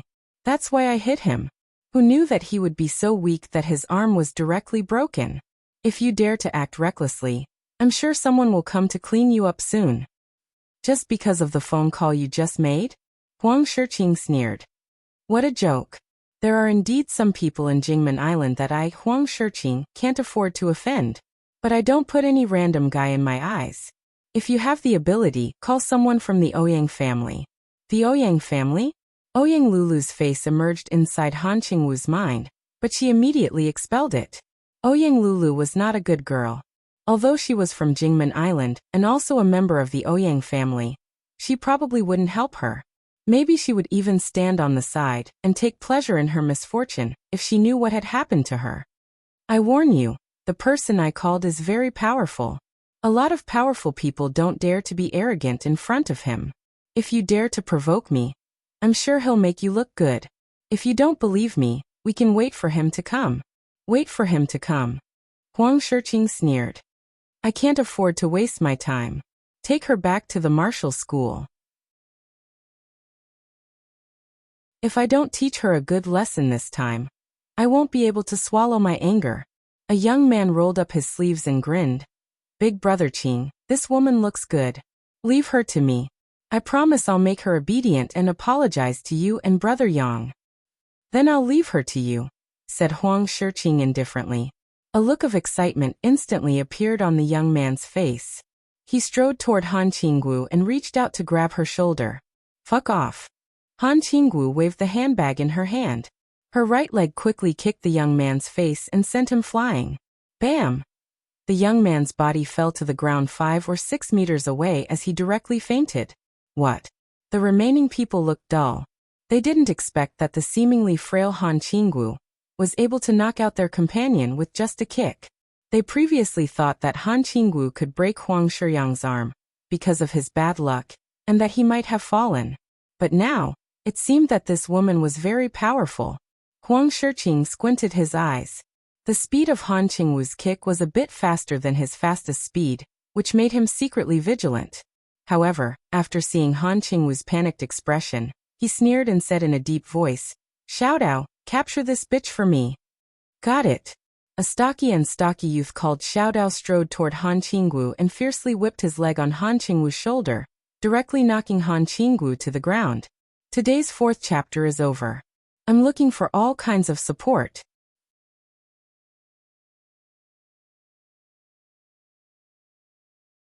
Chapter 544. At this time, Huang Shiqing realized that although the woman before him was very fast and powerful, she obviously didn't know any martial arts moves. She wasn't even good at fighting. Such a discovery made his tense heart instantly calm down, and a mocking expression appeared in his eyes. "Pa!" Huang Shiqing grabbed Han Qingwu and slapped her face. As 5 bright red fingerprints appeared on Han Qingwu's face, Huang Shiqing casually threw her to Xiao Dao and sneered. "Take her back to the martial school and tell her to call me on the way. I want to see who in Jingmen Island can save her." "Alrighty." Xiao Dao let out a grim smile and grabbed Han Qingwu's arm, escorting her into a car. As the few cars quickly left, Han Qingwu called Tang Xiu on the way with fear filling her heart. At the Heroes Crest Martial School, the western suburbs of Jingmen Island didn't reveal much, but it had a martial arts master overseeing it. The schoolmaster didn't care about worldly affairs all year round, and the entire operation of the martial school was completely controlled by the deputy schoolmaster, Jiang Mentian.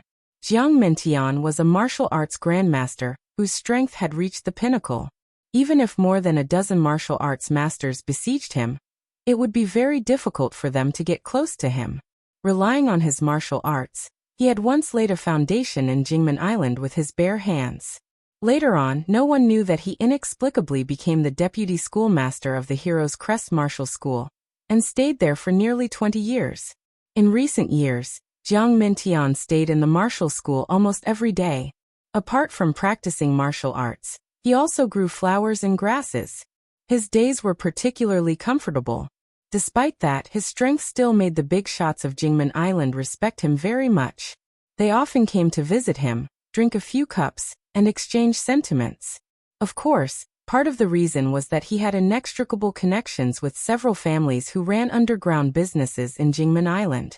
In front of the garden in the courtyard, Jiang Mentian was focused on trimming the flowers and plants, while two strong men stood at the gate of the courtyard like door gods. Master Jiang. A lean youth strode into the courtyard and quickly came to Jiang Mentian's side. Jiang Mentian frowned and said with a displeased expression, "Xiaohu, did you forget the rules I set? Unless it's urgent, you're not allowed to disturb me when I'm trimming the plants." The lean youth forced a smile and said, "Master Jiang, I originally didn't want to disturb you. However, Huang Shiqing and his men came back with a woman. They've already set up a formation in the training field, as if they're waiting for someone important to come." Jiang Mentian raised his brows and lightly said, "You mean Huang Shiqing? That arrogant guy, who once threatened to change the name of our Heroes Crest Dojo to their Huang family's Huang Dojo? Did he cause trouble outside?" "Master Jiang, it's Huang Shiyang, Huang Shiqing's younger brother. His arm was broken.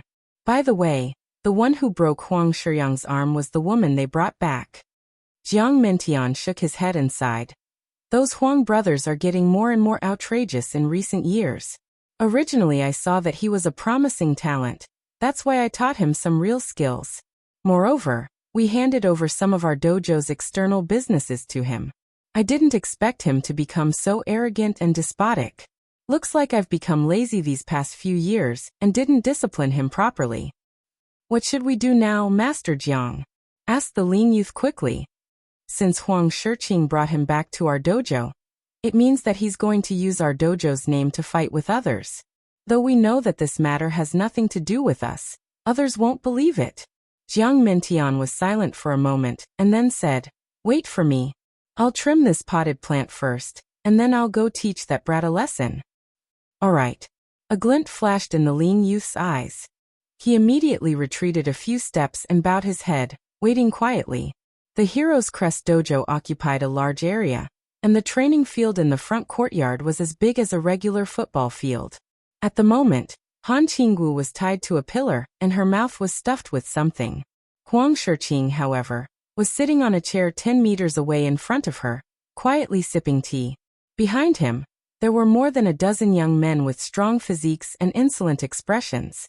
They crossed their arms and looked at Han Qingwu maliciously. Several tens of meters away from them, dozens of instructors and students of the Heroes Crest Dojo looked at them curiously, yet none of them came over to ask anything. They looked at Huang Shiqing's arrogant appearance with dread on their faces. Less than 10 minutes later, 4 black SUVs rushed into the gate of the Heroes Crest Dojo. The old man guarding the gate post shouted as the 4 cars rushed inside and stopped in front of a row of 2-story buildings. 2 burly men got off the SUVs and strode to the front of a student of the dojo. They beat him down without any words and brought him to the window of the car where Tan Xiu was. As the window was slowly opened, Tan Xiu glanced at the student who was caught and lightly asked, "Did your Heroes Crest Dojo catch a woman?" The student's face turned red. He raised his head and glared at Tan Xiu, shouting, "That's right. It was Huang Shiqing from our dojo who brought some people to catch her. Who are you? You dare to cause trouble in our Hero's Crest dojo? Aren't you afraid that you won't be able to come back alive? Oh, it seems I've come to a den of thieves. Tell me, where are Huang Shiqing and the woman who was caught?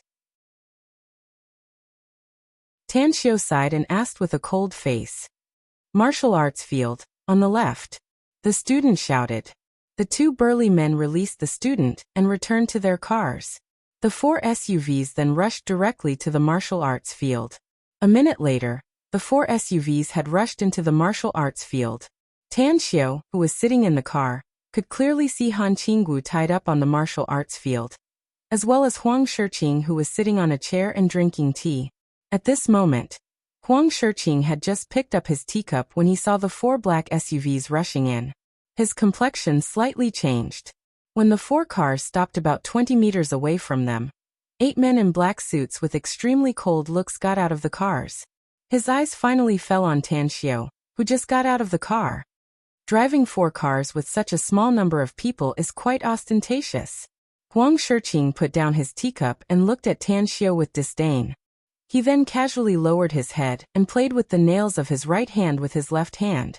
Tan Xiu looked at the scene in front of him and secretly sighed. He didn't expect that Han Qinggu would get into such trouble when she came out to play. And it seemed that the trouble this time was not small. However, he didn't blame Han Qinggu because he knew very well that Han Qinggu wouldn't take the initiative to provoke others. He walked to the front of Han Qinggu and saw the tears in her eyes gushing out and sliding down her face. Tan Xiu gently untied the rope for her and took the thing stuffed in her mouth, saying, "Did you get beaten? Does it hurt?" Woo. The moment Han Qinggu was completely untied, she directly threw herself into Tan Xiu's embrace. The feeling of being wronged made her cry like rain and pear blossoms. She tightly hugged Tan Xiu with both hands as if Tan Xiu's embrace was the safest place for her. Io io. A hero saving a damsel in distress, and a beauty throwing herself at him. What a touching scene. Dao, who was standing behind Huang Shiqing, whistled and laughed loudly. Tan Xiu didn't push her away directly, and let her hug him for a while. Then he patted her back and gently pushed her away. He then looked at Huang Shiqing, who was sitting on the chair, and didn't stop him at all. "Do you mind if I take her away now?"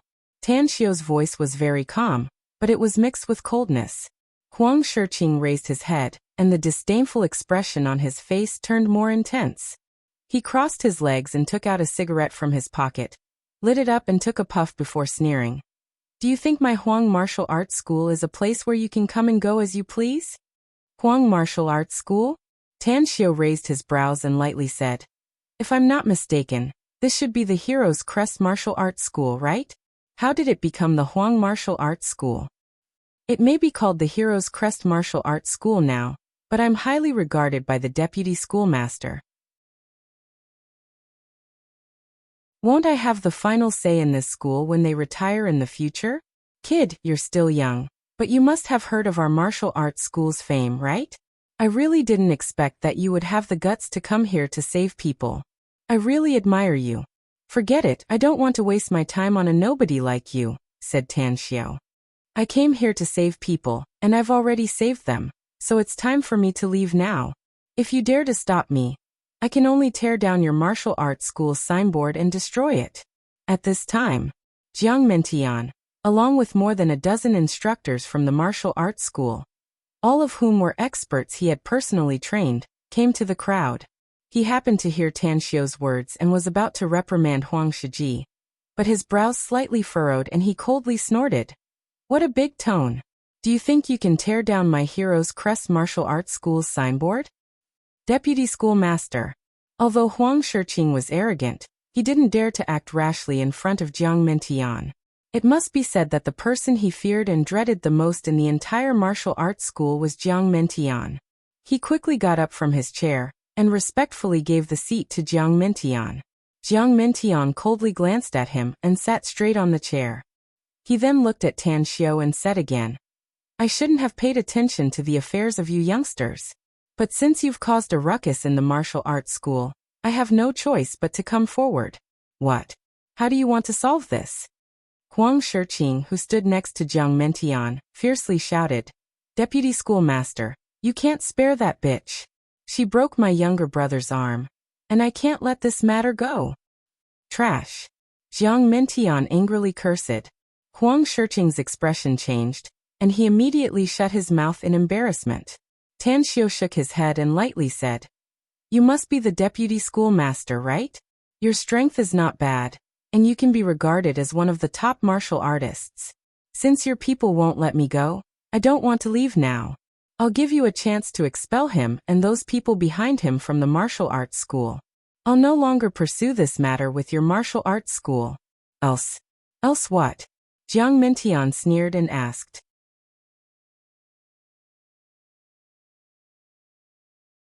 Chapter 545. Tan Xiu coldly said, "Otherwise, no one from your martial arts school will be able to walk out of here standing today."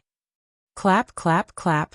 Jiang Mentian applauded and laughed heartily, but a contemptuous look flashed in his eyes. Dozens of instructors and students from the martial arts school surrounded them, totaling 50 to 60 people. Each and every one of them looked at Tan Xiu's group with disdainful eyes. Is this guy stupid? Doesn't he know where we are? What an idiot! How dare he come to our martial arts school to be so arrogant and domineering? Does he want to die? It seems like 7 or 8 years ago, some brats came to our martial arts school to make trouble. Their legs were broken and they were thrown out like dead dogs. Later on, the whole families of those brats couldn't stay in Jingmen Island anymore, and were forced to leave with their tails between their legs. What a moron! Does he think he can be arrogant here just because he brought 8 bodyguards? He really doesn't know how to write the word death. The instructors and students of the Heroes Crest Martial Arts School discussed among themselves. Many of them were even gearing up for a fight, waiting for Vice Schoolmaster Jiang Mention's order to ruthlessly teach Tan Xiu's group a lesson. Han Qingwu pulled Tan Xiu's sleeve and said with a worried expression, "Let's leave first, Tan Xiu. This is a martial arts school, and they seem to be very powerful." Tan Xiu shook his head and looked at Jiang Mention's disdainful expression. Then he lightly said, "I gave you a chance, but you don't want it. Then don't blame me for being ruthless. Do it, break everyone's legs." Each of the 8 experts of the Everlasting Feast Hall possessed strength far beyond a martial arts grandmaster. Following Tan Xiu's order, the 8 people pounced toward the crowd like fierce tigers. They were fast and powerful, knocking down more than a dozen people from the Heroes Crest Martial Arts School, just as they came into contact with them. What? Jiang Mentian didn't expect that the people brought by Tan Xiu would act so suddenly.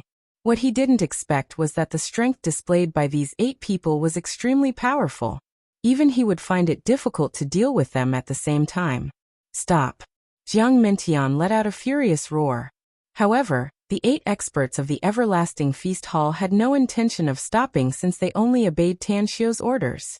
Following the lightning-fast attacks and powerful attacks, the 8 of them spread out. They were surrounded and attacked, and they kept knocking down their enemies. Huang Shiqing stood beside Jiang Mentian, but he did not immediately make a move. His heart skipped a beat as he watched the 8 experts beat his senior and junior brothers to the ground in a completely one-sided manner. He also watched several instructors with profound martial arts foundations being knocked down. How could this be? How could these 8 people be so strong? Any one of them was probably stronger than him. One had to know that he was an expert who had achieved great success in martial arts. He was only half a step away from breaking through to the realm of martial arts grandmaster. Then he could be on par with the deputy dojo master Jiang Mentan. Could it be?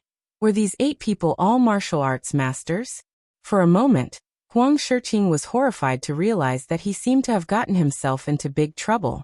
Time passed in the complete torture. 2 minutes and 5 seconds later, apart from Jiang Mentian and Huang Shiqing, only the dozen people brought by Jiang Mentian were still standing. "Young man, tell your men to stop." Upon seeing the 8 experts of the Everlasting Feast Hall gather again and rush toward them, Jiang Mentian immediately shouted in a deep voice. Tan Xiu raised his arm and sneered. "What? Do you regret it? Do you want to beg for mercy?" "Regret?" Jiang Mentian snorted. "Beg for mercy? I, Jiang Mentian, Haven't heard anyone dare to talk to me like that for nearly 20 years. Young man, the people you brought are very powerful. I'm afraid I'm not much stronger than them. But are you sure you still want to continue? I'm very sure, answered Tan Xiao. Think about it clearly.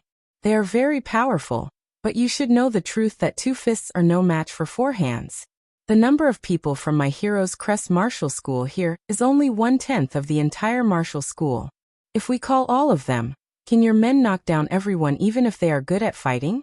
Also, are you sure you and your woman can come out unscathed once they are besieged? Are you threatening me? Tan Xiao burst into laughter and said, I'm afraid of everything, but I'm not afraid of being threatened by others. Other than this guy, get rid of everyone else for me. The 8 experts of the Everlasting Feast Hall moved again. This time, even though Huang Shiqing knew that he was not their match, he still braced himself and rushed out. However, a lightning-fast fist hit his face, while an iron pillar-like leg kicked his waist. He screamed as he was kicked 7 or 8 meters away and heavily crashed to the ground. Kacha! After knocking down more than a dozen people, the 8 big men followed Tan Xiao's order and broke their calf bones.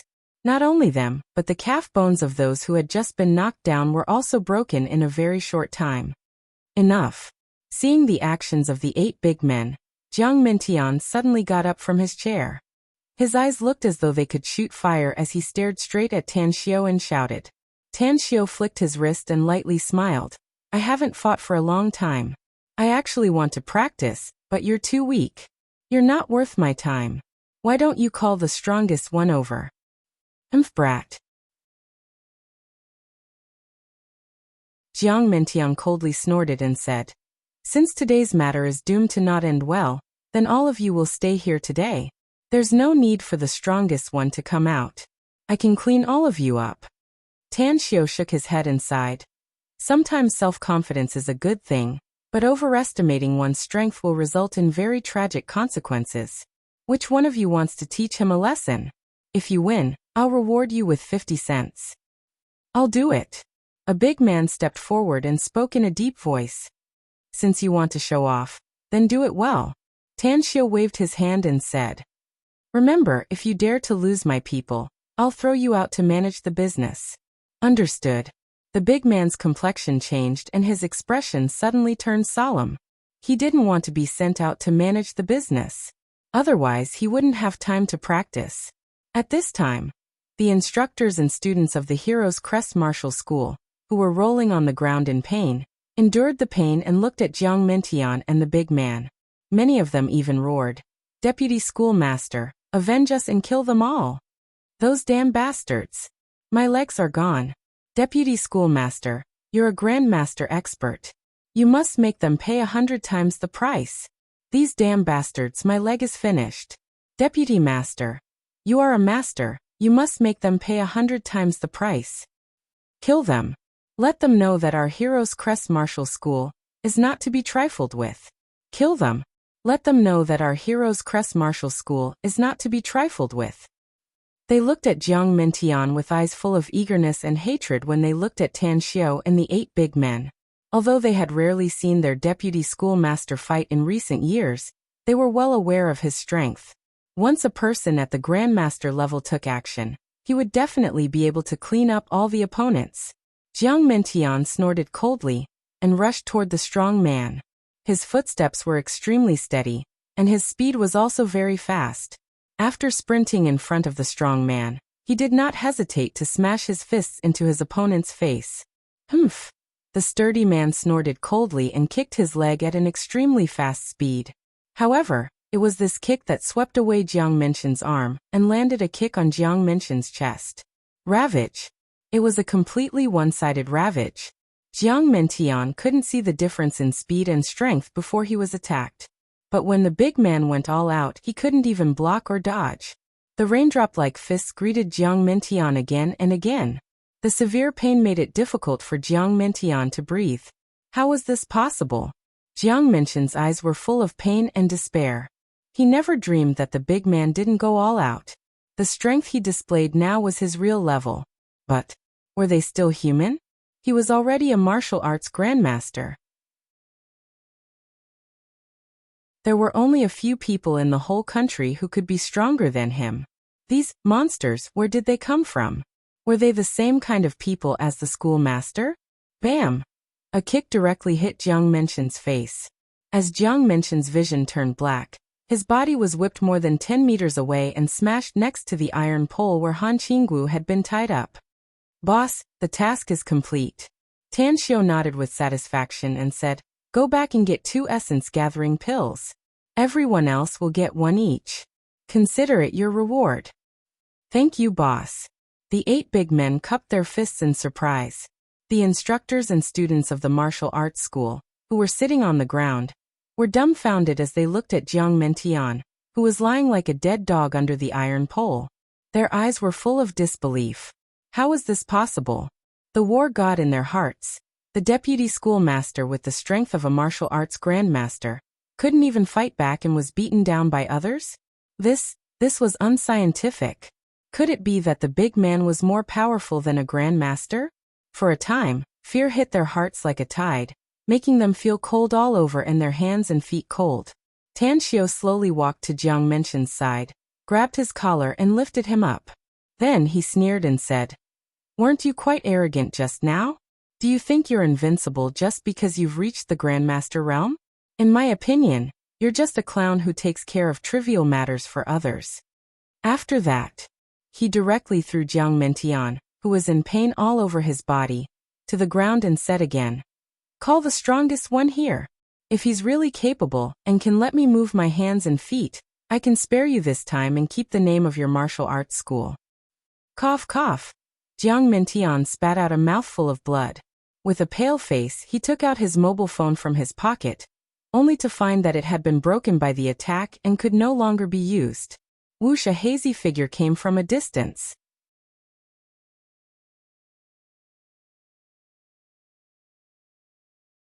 Chapter 546. The figure's speed was so fast that the naked eye could hardly catch it. In just a few seconds, it had already sprinted over 200 meters and arrived in front of Tan Xiao. No need to call me. Since little brother wants to see me, I'll naturally fulfill your wish, said a sage-like, long-haired, barefooted old man with a smile. He seemed to be indifferent to the 50 to 60 badly beaten martial arts school members on the ground. Tang Xiao glanced at him and brushed past him. He then walked to the chair where Jiang Mentian had just sat and sat down. He then crossed his legs and smilingly said, I've never seen you before, but I've never seen you before. But since you're a kindred spirit, your strength must be good. How much of your power did you use to unleash your speed just now? 20%. The barefooted old man still maintained his smile and slowly stretched out 2 fingers. That's amazing. Tan Xiao applauded and smilingly said, to be able to achieve this with only 20% of your speed, it seems that your cultivation is not low. But can you tell me how much of your speed could be maintained if the array covering the entire martial arts school wasn't activated? The barefooted old man's expression finally changed. The smile on his face receded and his eyes flickered. He stared deeply at Tan Xiao and asked, who are you, little brother? Tan Xiao, replied Tan Xiao lightly. I've never heard of you. The barefooted old man shook his head and said, but you can see through the array I activated. That means you're very powerful, even more powerful than I expected. That person from Haiqing province came to me in the past, but he couldn't see through the mystery here. Haiqing province? Miao Wentong? Do you know Miao Wentong? Asked Tan Xiao with a surprised expression. The barefooted old man nodded and said with a smile, that kid's talent is good, and his fortuitous encounter is also good. His cultivation level is already considered as an outstanding genius. However, compared to you, he's probably overshadowed. That's right, if my guess is correct, you're from the Everlasting Feast Hall, right? How did you see that? Asked Tan Xiao. The barefooted old man smilingly said, aside from the Everlasting Feast Hall, there's only that Amur tiger in China who can bring out 8 experts of such strength at once. However, the Amur tiger had been concealing its strength in the last few decades and rarely came out. It was even more unwilling to set foot on Jingmen Island. So I guess it can only be the Everlasting Feast Hall. After all, the Everlasting Feast Hall's headquarters is on Jingmen Island. Buzz. The roar of cars could be heard from afar. Two autists drove directly over and stopped in front of everyone. Tan Xiu had originally planned to ask the barefooted old man about the Manchurian tiger, but now that he was suddenly interrupted by someone, he immediately frowned. The car door opened. Four burly men in suits quickly stood in front of the car, while a young man opened the rear door of the car behind and respectfully invited a middle-aged man out. What's going on? Someone really dares to cause trouble at the Hero's Crest dojo? After Ouyang Wenjin got out of the car, he looked at the injured members of the Hero's Crest Martial Club on the ground and suddenly showed a shocked expression, especially when he saw Jiang Mentian was also beaten miserably and sitting on the ground at this moment. His face was ashen. He was shocked to the point that it was difficult to be more shocked. He came here to visit Jiang Mentian, but he didn't expect to encounter such a scene. At this moment, Tan Xiu had already recognized Ouyang Wenjin's identity. He had seen Ouyang Wenjin at the charity party, but they had never talked face to face. The barefooted old man glanced at Ouyang Wenjin and no longer paid attention to him. Instead, he looked at Tan Xiu and continued, "Little brother, can you consider this old man's face and forget about today's matter?" Tan Xiu shook his head and said, "It's not easy for me to meet a kindred spirit, so it's natural for me to have a good spar. I've always heard that China is a great country with hidden dragons and crouching tigers. Now that I'm fortunate enough to meet one, it's really a pity to waste this opportunity." The barefooted old man shook his head and smilingly said, "If you can cultivate for a few more decades, perhaps this old man will be interested in exchanging pointers with you. But little brother is too young, so I think it's better to forget about it." Tan Xiu glanced at the barefooted old man and directly got up from the chair. He then cupped his fists toward Ouyang Wenjin and said, "What brings you here, Patriarch Ouyang?" Ouyang Wenjin felt that Tan Xiu looked familiar, but he couldn't remember where he had seen him. After hesitating for a moment, he smilingly said, "I actually came here to visit Deputy Headmaster Jiang. I didn't expect to encounter such a situation. Little brother is..." Tan Xiu waved his hand and said, "I don't think it's necessary to address me as little brother. If Ouyang Lulu and Ouyang Lei knew that they were a generation lower than them, I'm afraid they would keep nagging in my ear. I'm Tan Xiu. Patriarch Ouyang should have heard of me." "Tan Xiu?" Ouyang Wenjin looked surprised and immediately said, "You're Tan Xiu? You're really a man of striking appearance. It seems my daughter has a good eye." Cough cough. Tan Xiu understood Ouyang Wenjin's meaning. He coughed twice and forced a smile. "Patriarch Ouyang, Lulu and I are actually good friends. I hope you don't misunderstand." Ouyang Wenjin waved his hand and smilingly said, "You youngsters should deal with your own matters. But why are you here?" "You're..." Tan Xiu pointed to Han Qinggu and said, "These people from the Hero's Crest Martial School are too arrogant. They even kidnapped my teacher and brought her here in broad daylight. I came here to ask for her, but they actually wanted us to stay and said that we would pay a painful price. Hence, some unpleasantness arose." Upon hearing this, Ouyang Wenjin suddenly glanced at Jiang Mentian with a strange expression. The barefooted old man himself didn't know what exactly happened. His complexion sank upon hearing Tan Xiu's words. He then looked at Jiang Mentian, who was sitting paralyzed on the ground and unable to stand up. He coldly said, "Humph, Jiang Mentian, I handed over the martial school to you, but I didn't expect you to have such big guts. You even dare to kidnap a woman." "It has nothing to do with me, master," Jiang Mentian bitterly said. "It's all Huang Shiqing's doing. I only learned about it later. But when I came here, I heard this. This man said that he wanted to tear down our martial school's signboard, so I..." "Who's Huang Shiqing?" the barefooted old man shouted in a deep voice. In an instant, dozens of pairs of eyes looked at Huang Shiqing, who was sitting paralyzed on the ground with a pale complexion. The barefooted old man's eyes turned cold. He flicked his finger and an airflow instantly shot out, penetrating Huang Shiqing's glabella and directly killing him. Hiss! Most of the people in the surroundings had a drastic change in expression and couldn't help but gasp. They didn't expect that their master, who had always been indifferent to worldly affairs, would be so ruthless and merciless that he directly killed Huang Shiqing. Of course, What made them shudder the most was the terrifying ability of their master. He could kill someone with just a flick of his finger, and from a distance of more than 10 meters. This method was really terrifying. Upon seeing the barefooted old man's action, Tanxio secretly sighed inwardly. Although he didn't want to let this matter go, the barefooted old man had already decided to settle this matter peacefully. It would be inexcusable if he continued to be aggressive. After a moment of silence, he calmly said, "Since Huang Shiqing is dead, let's just forget about this matter. However, I can accompany you if you're willing to spar with me." Having said that, he fiercely stomped on the ground. Star force gushed out from the soles of his feet and drilled into the ground in an instant. Boom! A faint sound of thunder rang in everyone's ears. Strange. The sun is out, so where did the thunder come from? Everyone subconsciously looked up at the sky. The barefooted old man raised his head, and his expression instantly changed. He quickly took out a jade tablet from his bosom, but the jade tablet cracked under his gaze, eventually breaking into more than a dozen pieces. "You!" The barefooted old man suddenly looked up, and his eyes were filled with disbelief as he stared at Tanxio. Tanxio lightly smiled and said, "There's a saying I believe you've heard before. You can't judge a book by its cover, and you can't measure the sea with a pail. As a fellow practitioner, I hope you won't be fooled by my performance." Appearance? The barefooted old man's heart trembled. Suddenly he was enlightened. A problem that had troubled him for many years was instantly solved. "I've learned something."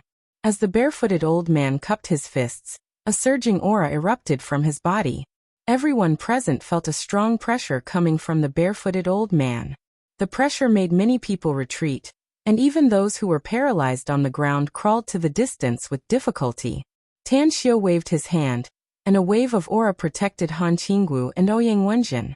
His eyes were full of curiosity as he carefully sized up the barefooted old man. He didn't expect that because of his words, the barefooted old man actually had an epiphany in a certain aspect of his state of mind, causing his state of mind to improve by leaps and bounds. A few minutes later, the barefooted old man directly sat cross-legged and closed his eyes, immersing himself in cultivation. Tanxio sighed inwardly. It seemed that it was impossible for him to spar with the barefooted old man today. However, he was very satisfied. The higher the barefooted old man's cultivation, the more he could display his strength.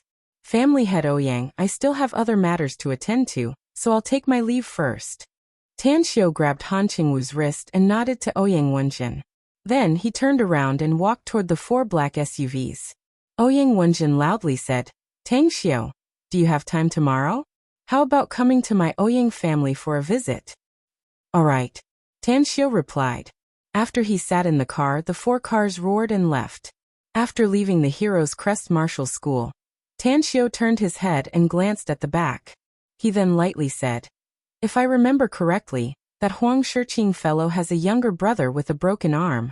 I don't want any trouble in the future. Do you know what to do?" "I'll handle it, boss," a strong man on the front seat respectfully replied. Han Qingwu's expression slightly changed. She hurriedly grabbed Tanxio's arm and said, "Tanxio, you want to kill Huang Shiqing? Who do you think Huang Shiqing will blame this debt on in the future now that Huang Shiqing is dead?" asked Tanxio lightly. "Huang Shiqing can capture you for his younger brother, so Huang Shiqing can seek revenge for his older brother. He will find a way to kill you in the future, and he will even blame it on me. Since you already know that there will be trouble in the future, why not cut the weeds and eliminate the roots now?" Today's 3rd chapter has ended. Seeking monthly votes for support.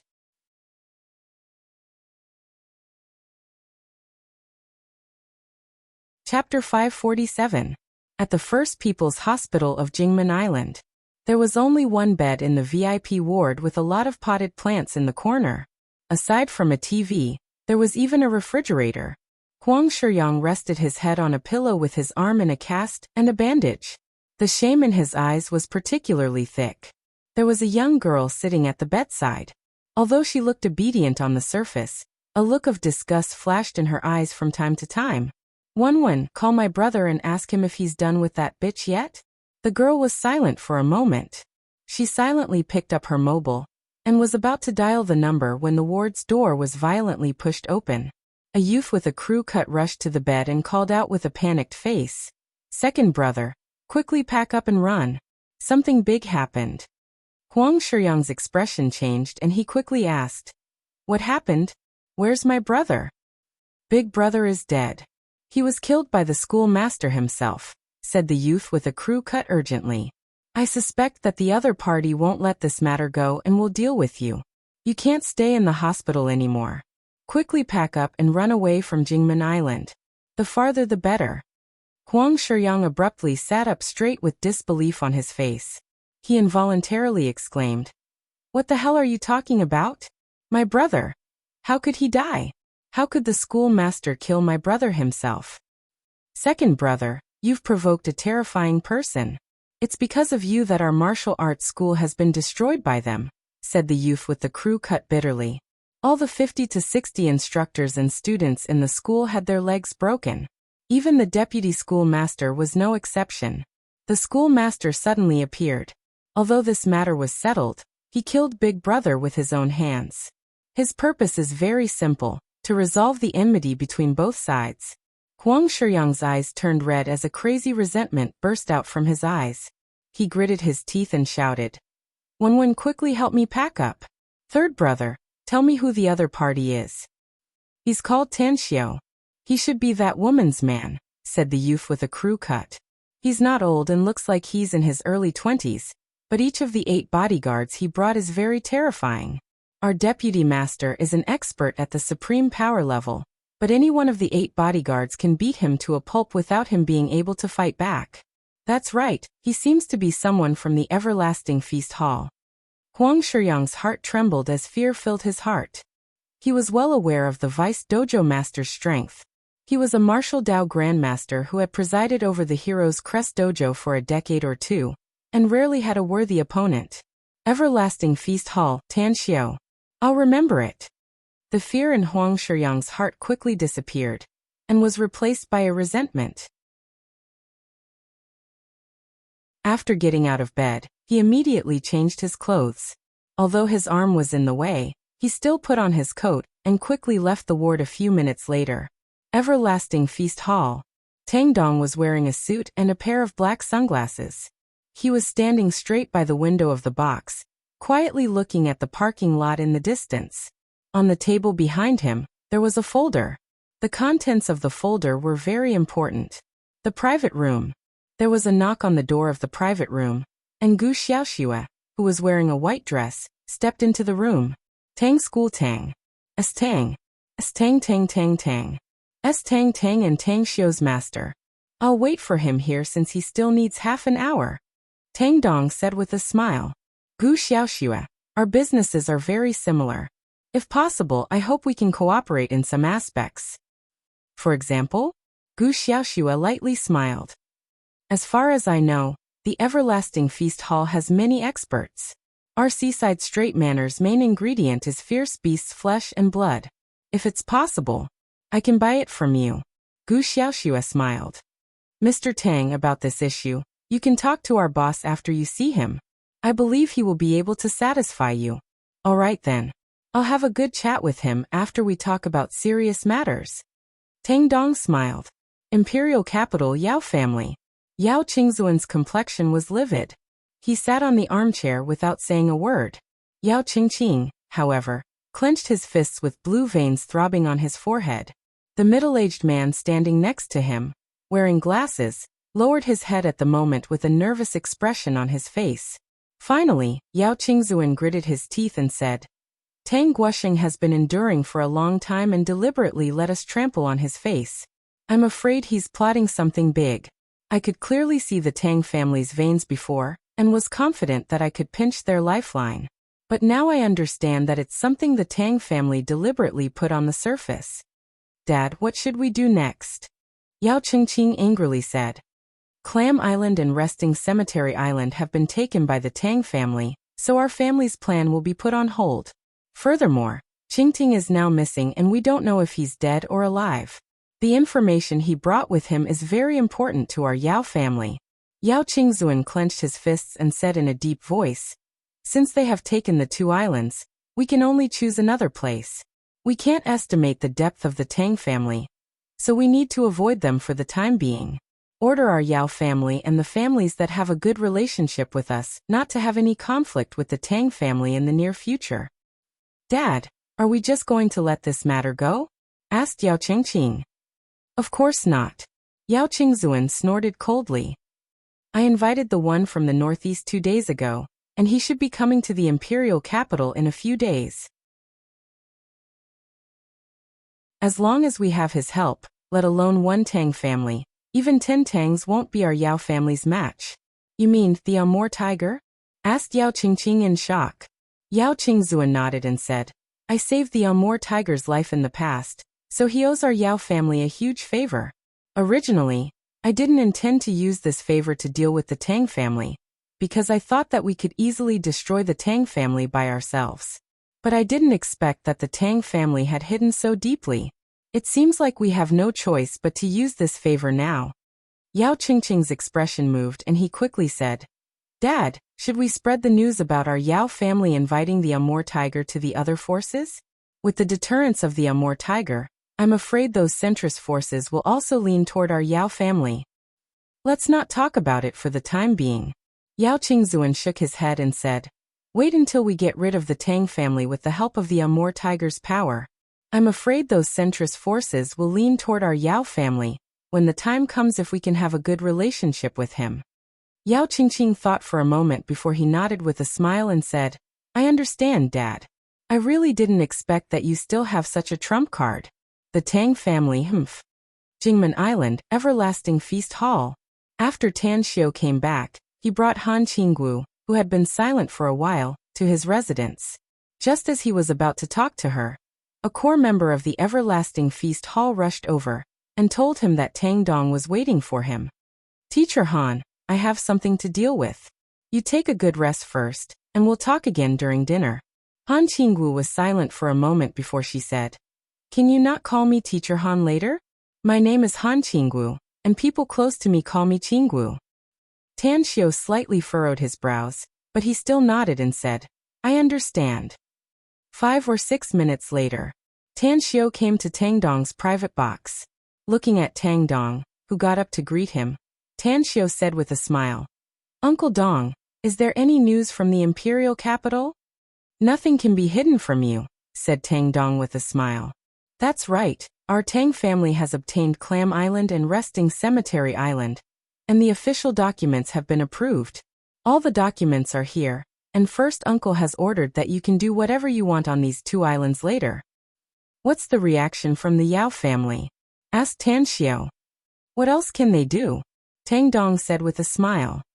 Our Tang family moved very fast. All the joints have been opened, and the approval documents have been obtained. Even if the Yao family has tried their best, there is no way to reverse the situation.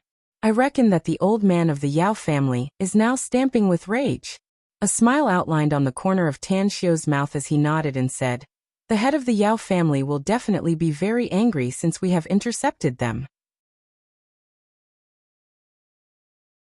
However, I reckon that the Yao family will also start to re-examine our Tang family.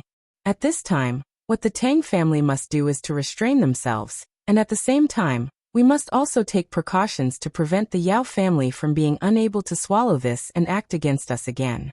Tang Dong firmly engraved Tan Xiao's words in his heart. He nodded and said, I understand, and I believe First Uncle will also understand. I will also tell my father what you said, and let the elders discuss it properly. Then let's not talk about this topic anymore, said Tan Xiao. I also want to change the topic. Tang Dong said with a smile. The Everlasting Feast Hall has a lot of experts. Do you want to find time to hunt in the sea? To tell you the truth, our seaside strait manor is in short supply of fierce beast meat. The supply simply cannot meet the demand. In order to make more money, you see. Tan Xiao stared blankly for a moment before he couldn't help laughing and said, Don't worry about it. I guarantee that the seaside strait manor's supply of fierce beast meat will be fully satisfied after some time. As a matter of fact, I've been scheming to get those 2 islands, and one of my plans is to rear fierce beasts on one of the islands. What? Tang Dong was dumbfounded.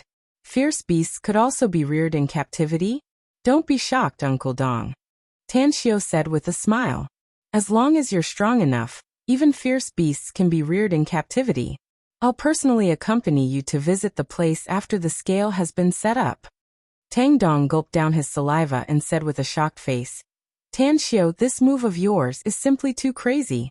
Of course, it would be great if you can really rear fierce beasts. Uncle Dong, those people sent by the Seaside Straight Manor are now undergoing training. I'm sure it won't take long for their strength to advance by leaps and bounds. I think the most important task for you now is to select your trusted aides and train their talents.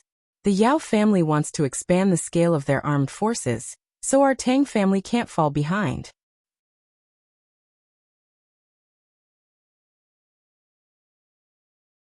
Chapter 548. The warm sun shone on the earth, and the gentle sea breeze brought a cool aura. In front of the Everlasting Feast Hall's parking lot, 50 experts stood neatly on the edge of the parking lot with solemn expressions, quietly waiting for Tan Xiu's order. Dressed in a white dress, Gu Xiaoxue stood beside Ji Qimei with a bit of regret in her eyes. Xiaoxue, Ji Qimei needs to go with me. Light and dark have also left, so you can only stay here. We'll come back after we've dealt with the threat on Resting Cemetery Island. When the time comes, I'll leave the matter of raising fierce beasts in captivity to you, said Tan Xiu with a faint smile. Don't worry. Gu Xiaoxue gently nodded. I'll protect Master's safety. Tan Xiu nodded in response. His eyes then fell on the barefooted old man with long hair draped over his shoulders in the distance. He looked like he was taking a leisurely stroll. Yet his speed was very fast, almost comparable to the extreme running speed of ordinary people. In just a few seconds, the barefooted old man had already stood in front of them with a smile. Daoist Tang, thank you. The barefooted old man clenched his fists and bowed to Tan Xiu. Tan Xiu faintly smiled and raised his hands. 2 streams of qi instantly supported the barefooted old man's arms. As he straightened his waist, he lightly smiled and said, You're welcome. May I know how to address you, senior? Daoist Tang can call me Daoist Su Yang, said the barefooted old man with a smile. Daoist Su Yang, are you here to accept my challenge? Tan Xiu nodded. Although I'm well aware that finding an evenly matched opponent is a happy event worthy of celebration, my cultivation has skyrocketed recently. I'm afraid that Daoist Tang. The barefooted old man shook his head and smilingly said, Ji Qimei, who stood behind Tan Xiu, coldly snorted. A monstrous aura rushed toward Daoist Su Yang and enveloped him in a fraction of a second. What? Daoist Su Yang's body turned stiff and a horrified expression burst out from his eyes. After his eyes fell on Ji Qimei, a fear and madness that came from the bottom of his heart grew inside him. Even though that monstrous aura had only flashed for a moment, his entire body felt cold. Ever since Daoist Su Yang broke through, he found that the world in front of him was completely different from before. The advancement of a great realm filled his heart with confidence. Even if he encountered that person from the northeast, he felt that he could compete with him. But who was this old woman in front of him? Daoist Su Yang could clearly feel the aura she released. If this old woman wanted to kill him, just the aura she released would be enough to obliterate him. It felt as if he was just a drop of water, and the old woman in front of him was a vast ocean. Xiang greet senior. Beads of sweat appeared on Daoist Su Yang's forehead as he bowed in fear. Tan Xiu slightly furrowed his brows. He turned to look at Ji Qimei with a displeased expression and lightly said, All right. There are too many people who judge a book by its cover. It's normal for him to have such thoughts. You don't need to scare him. Yes. Ji Qimei hurriedly nodded. Even though Tan Xiu's current cultivation was far from hers, Tan Xiu's once proud and arrogant figure that stood above the myriad of races had long been deeply imprinted in the depths of her soul. Therefore, she respected Tan Xiu and was also afraid of Tan Xiu. Daoist Su Yang was dumbfounded. He looked up at the respectful Ji Qimei, and then at the displeased Tan Xiu. His lips squirmed a few times, but he didn't know what to say. He found it hard to believe that a terrifying powerhouse that he had to look up to was actually so submissive and respectful in front of Tan Xiu. Did he really judge a book by its cover?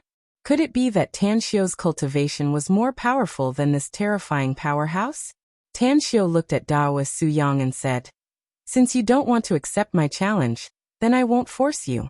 Now that you've thanked me, you can go back if there's nothing else." "Daoist Tang, there's actually something I want to discuss with you this time," said Daoist Su Yang quickly. "Say it." Tan Xiu waved his hand and said, "Thanks to your guidance, my state of mind has had a breakthrough and my cultivation has advanced by leaps and bounds," said Daoist Su Yang. "Therefore, I plan to go to the northeast to challenge that Amur tiger. If Daoist Tang has time, can you come with me?" "I haven't had the time to ask you before," said Tan Xiu in surprise. "Who exactly is this Amur tiger you mentioned? Is he a very powerful cultivator?" "That's right. He's indeed a powerful cultivator," said Daoist Su Yang. "Decades ago, his cultivation was almost the same as mine. Rumors have it that his strength has made a breakthrough in recent years. Therefore, I want to compare notes with him to measure the extent of my strength." "When will you go?" asked Tan Xiu after pondering for a moment. "I can go anytime. It depends on your arrangement," said Daoist Su Yang. Tan Xiu thought for a moment and then said, "I need to go to the sea to handle something. If you have time, you might as well come with me to play.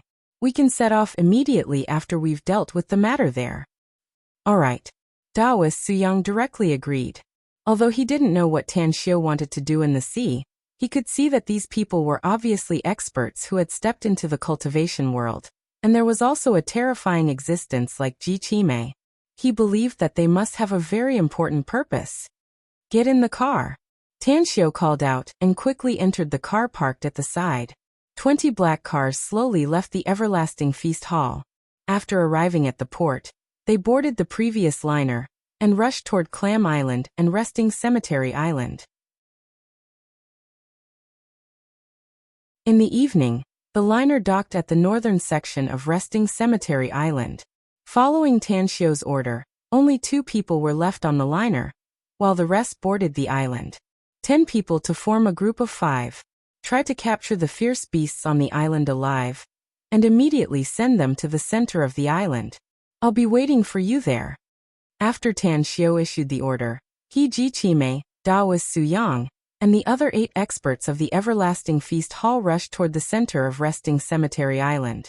The 8 experts carried a lot of things, which were the materials that Tan Xiu prepared to arrange a feng shui array.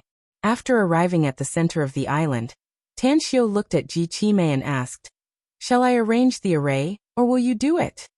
"What kind of array do you want to arrange, Venerable Lord?" Ji Qimei respectfully asked. "Consolidated metal array, spirit amassing array, and myriad killing sword array," Tan Xiu said. "The spirit amassing array needs to be arranged with 36 layers of interlocking superimposed arrays. At the very least, the heaven and earth spiritual qi within a radius of hundreds of kilometers must be extracted to maintain the spiritual qi concentration on the island. Leave this trivial matter to this subordinate, Venerable Lord," Ji Qimei said. "Go." Tan Xiu nodded. "After the array is arranged properly, we'll tame all the fierce beasts on the island." "Understood." Ji Qimei waved her hand and all the array materials in the hands of the 8 big men floated up. Along with her figure soaring into the sky, she instantly stood 100 meters above the island. Daoist Su Yang's complexion greatly changed, and his pupils violently shrunk. After a moment of silence, he also soared into the sky and appeared far away from Ji Qimei, ready to see how she would arrange the array. As a matter of fact, he also knew how to arrange feng shui arrays, such as the Hero's Crest Martial School he had created a long time ago. In fact, he had arranged a feng shui array under the Hero's Crest Martial School. Although the power of the array was very small, and could only increase his speed and gather weak spiritual qi once it was activated, it was already the limit of what he could do. Among the 3 arrays Tan Xiu had just mentioned, apart from the spirit amassing array, he had never heard of the other 2 arrays. Ji Qimei naturally saw Daoist Su Yang, but she didn't have the mood to pay attention to him. She was an immortal. Although she was very ordinary in the immortal world, and her strength had fallen a lot, Daoist Su Yang's shallow cultivation was simply like an ant in her eyes. After observing the Resting Cemetery Island for a few moments, Ji Qimei's arms constantly waved as the materials in the bags flew in all directions. In just half a minute, all the materials had been deeply inserted into the island's underground. At the same time, her other hand constantly formed a rune seal. Array rise. From the beginning to the end, it didn't take more than 3 minutes for Ji Qimei to raise her arms and shout. Buzz! In the dark, a special aura fluctuation rose on the resting cemetery island. In the distance, Daoist Su Yang was dumbfounded as he looked at the changes on the island. He was shocked to find that the entire resting cemetery island had unexpectedly disappeared into thin air in front of him. What made him even more shocked was that the surrounding heaven and earth spiritual energy was rushing towards the resting cemetery island like a tide. He tried to absorb the surrounding heaven and earth spiritual energy, but to his horror, no matter how hard he tried, he couldn't even absorb a trace of the heaven and earth spiritual energy into his body. How is this possible? Ji Qimei flashed and appeared at Daoist Su Yang's side. Her skinny hands grabbed Daoist Su Yang's shoulders as she stood in front of Tan Xiu the next moment. Venerable Lord, the array has been arranged. Ji Qimei released Daoist Su Yang and respectfully looked at Tan Xiu. Tan Xiu nodded and praised. That's right. It's much easier and faster than me arranging the array too. Go. Follow them to the south of the island. There are a lot of fierce beasts there. Catch all of them and bring them to the island. Understood. Ji Qimei replied and quickly left with the 8 big men. Tan Xiu turned his head to look at the shocked Daoist Su Yang and lightly said, Don't always make a fuss over nothing. Your cultivation is too low and you can't do many things. But don't worry and cultivate well. You'll be able to do these things when your cultivation improves in the future. Daoist Su Yang's mouth twitched as he bitterly said, Daoist Tang, this subordinate of yours, who exactly is she? She's too terrifying. I have a feeling that if she wants to, she can unleash her strongest attack and destroy most of the territory of our country. Sorry, I'm attending a friend's wedding today, so the update time was delayed.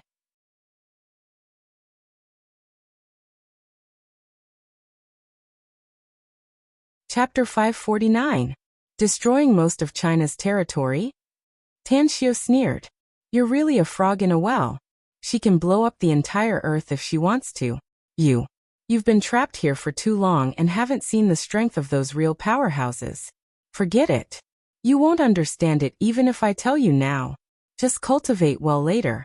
If your aptitude is good, you may be able to take that step in the future if you get some opportunities. How is that possible? Daoist Su Yang exclaimed. An existence that can blow up the entire earth in one blow is at least an immortal who has ascended to heaven, right? The spiritual veins on earth have dried up, and the spiritual energy here is thin. Let alone immortals, there are no nascent soul powerhouses here, no? Then, what level do you think her cultivation has reached? Asked Tan Xiu lightly. Daoist Su Yang hesitated for a moment and asked in a low voice. Surpassing the nascent soul stage? Has she reached the spirit formation stage? Spirit formation stage? A bit of mockery was revealed in Tan Xiu's eyes. He learned from Miao Wentong and Xiao Mingzhu that the cultivation stages of Earth's cultivators were divided into Qi refining stage, foundation establishment stage, golden core stage, nascent soul stage, spirit formation stage, body integration stage, great ascension stage, and crossing tribulation stage. Each stage was divided into 4 stages: beginner, middle, advanced, and peak. Although the experts of the Everlasting Feast Hall had true Qi foundation, the strongest among them was only at the peak Qi refining stage. Miao Wentong and Xiao Mingzhu were almost at the peak foundation establishment stage. As for Gu Xiaoxue, light and dark, they had broken through to the golden core stage. Even the deadline for Gu Xiaoxue to break through to the golden core stage was only a few days ago. However, Tan Xiu couldn't deny that Daoist Su Yang was a very powerful existence among the cultivators on Earth. He had reached the mid-stage golden core stage, and even light and dark could only be on par with him. Let's go. Since you're here, help me clean up the fierce beasts on this island. I'm going to rear fierce beasts here in the future. If I can't completely destroy their wild nature, it will be very troublesome to rear them. Daoist Su Yang was surprised. You want to rear fierce beasts on this island? That's right, said Tan Xiu. In my opinion, these fierce beasts are good materials for cultivation. If I can educate a few of them, I might be able to get a few good mounts in the future. Cough cough. Even if Daoist Su Yang had a firm Dao heart, he still choked on Tan Xiu's words. How much ability did one have to be able to successfully educate a wild beast? Furthermore, he wanted to get a few as mounts? Suddenly, he realized that his vision over 100 years was really very, very small. Tan Xiu's actions, as well as the powerhouse named Ji Qimei, were things that he had never dared to imagine before. In fact, he had only been in contact with Tan Xiu for a short period of time, but he found that he seemed to have entered a whole new realm, a new world full of magnificence and mystery. Fellow Daoist Tang, your cultivation base. Daoist Su Yang couldn't help but ask. To be honest, I don't know exactly how strong I am now, said Tan Xiu with a faint smile. This is also the reason why I want to compare notes with you. If I can defeat you, it means that my strength can be compared to a golden core stage expert. Daoist Su Yang stared blankly and asked in horror. You can see my cultivation base? Tan Xiu glanced at him, and then rushed toward the distance. Two mid-level fierce beasts were wandering around the island. The moment the geomancy was formed, they found that the island seemed to be different from before. Just as they were confused about the situation, they suddenly saw a figure rushing over.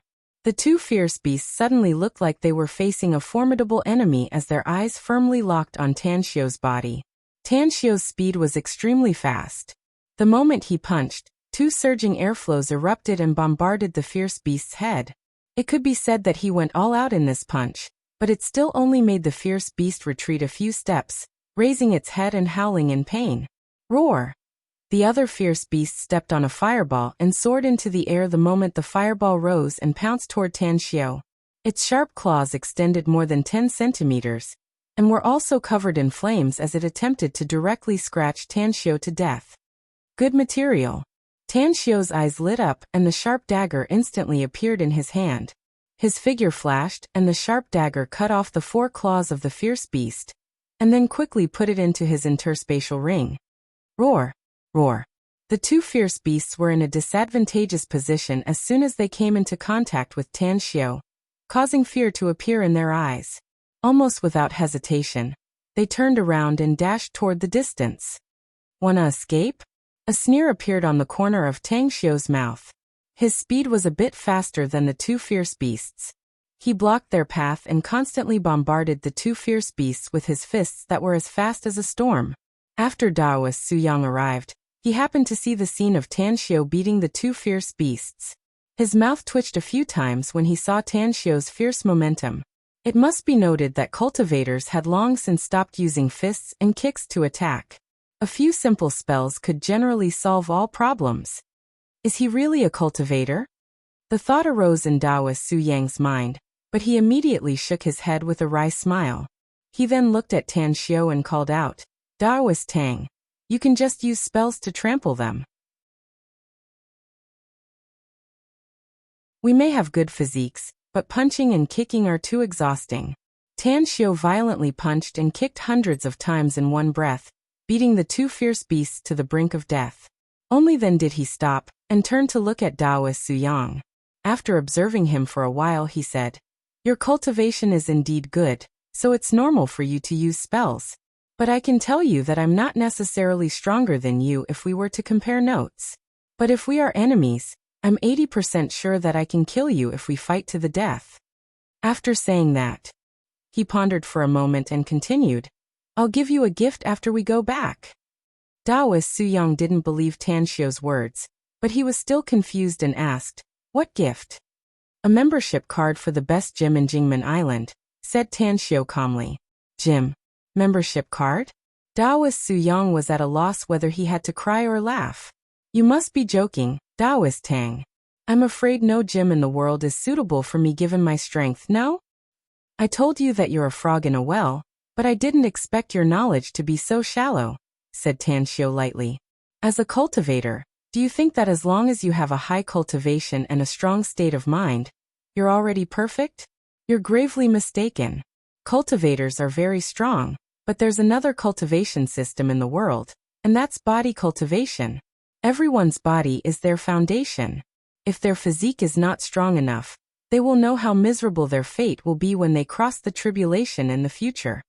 Once upon a time, Tanxiu also believed that as long as a cultivator's cultivation was high enough and his state of mind was strong enough, he could be considered as a real powerhouse. Later, after experiencing countless tribulations, he finally understood the truth that one's own body was the foundation, and a tall building was built from the ground up. If one's foundation was not good, then no matter how high one's cultivation was in the future, they would end up very miserable if they encountered a real powerhouse. Body cultivation. Polishing one's own physique and eventually entering the Tao with the help of the cultivation of spiritual force, one would be able to unleash a terrifying might with bare fists. Even the toughness of a body cultivator's body was not inferior to that of an immortal artifact. Daoist Suyang fell into silence. He didn't know whether he should believe Tanxiu's words or not, because many of the contents of Tanxiu's words were difficult for him to agree with. He even felt that Tanxiu's words were somewhat exaggerated. Could it be that he knows about the situation of crossing the tribulation? Daoist Suyang thought about it, and then suppressed the idea at the bottom of his heart. He was perfectly aware that his current relationship with Tanxiu could only be regarded as a casual acquaintance, far from enough to make Tanxiu tell him some real secrets. However, he also made up his mind to be on good terms with Tanxiu. Maybe it would be of great benefit to him in the future. After ravaging the two fierce beasts, Tanxiu casually kicked them a few times. After seeing that they really couldn't get up again, he looked at Daoist Suyang with satisfaction and said, "All right, don't blindly guess. There are a lot of fierce beasts on this island. I'm afraid there are at least hundreds of them. Help me ravage all the fierce beasts." "All right, then let's separate first." Daoist Suyang nodded. For a whole day, there were a total of 146 fierce beasts on Resting Cemetery Island, and all of them were ravaged miserably. The blood-curdling screams and howls rang out incessantly. Additionally, Jiqimei directly rushed to the southern sea area of Resting Cemetery Island and captured thousands of fierce beasts. She constantly beat and attacked them, ravaging them even more miserably. Those fierce beasts, who were originally full of wild nature, had been dealt with by her and became very docile, just like obedient little sheep. In the dead of the night, Jiqimei, who stood next to Tanxiu, looked at the dying fierce beasts in front of her and respectfully said, "Venerable Lord, I've probed the area with my spiritual sense. The number of fierce beasts in the radius of 200 kilometers is about 3,600. However, since my spiritual sense is damaged, I can't probe 200 meters deep into the sea. So I don't know how many fierce beasts there are below 200 meters deep in the sea. Also, I haven't found any terrifying fierce beasts you mentioned." Tanxiu was silent for a moment and slowly said, "First, we'll capture more than 3,600 fierce beasts and bring them to Resting Cemetery Island. Then we'll go down there. If we don't remove the threat, I'm afraid there will be a crisis if we want to rear fierce beasts here in the future." Jiqimei nodded without a word. In the next 4 days, Tanxiu and the experts of the Everlasting Feast Hall, as well as Jiqimei and Daoist Suyang, spent a lot of effort to capture more than 3,600 fierce beasts and bring them to Resting Cemetery Island. They also took turns to ravage them miserably. "Let's go to the sea." After doing all this, Tanxiu directly rushed into the sea. Jiqimei was very powerful. She directly released her immortal force to protect Tanxiu as the two of them continued to sink to the depths of the sea. "Something's wrong, Venerable Lord." Jiqimei was originally very casual. After all, she didn't believe that there was any existence on Earth that could threaten her safety with her strength. But after diving 200 to 300 meters into the sea, she keenly sensed something unusual. You're tuning in to the Li Mei's Wuxia Whispers YouTube channel. We're so grateful for your support, and don't forget to subscribe to join us on this incredible journey through captivating stories. Your generosity through donations truly makes a world of difference, as it's the primary source of revenue that allows me to expand and enhance this channel for you. Thank you from the bottom of my heart for being a part of this adventure.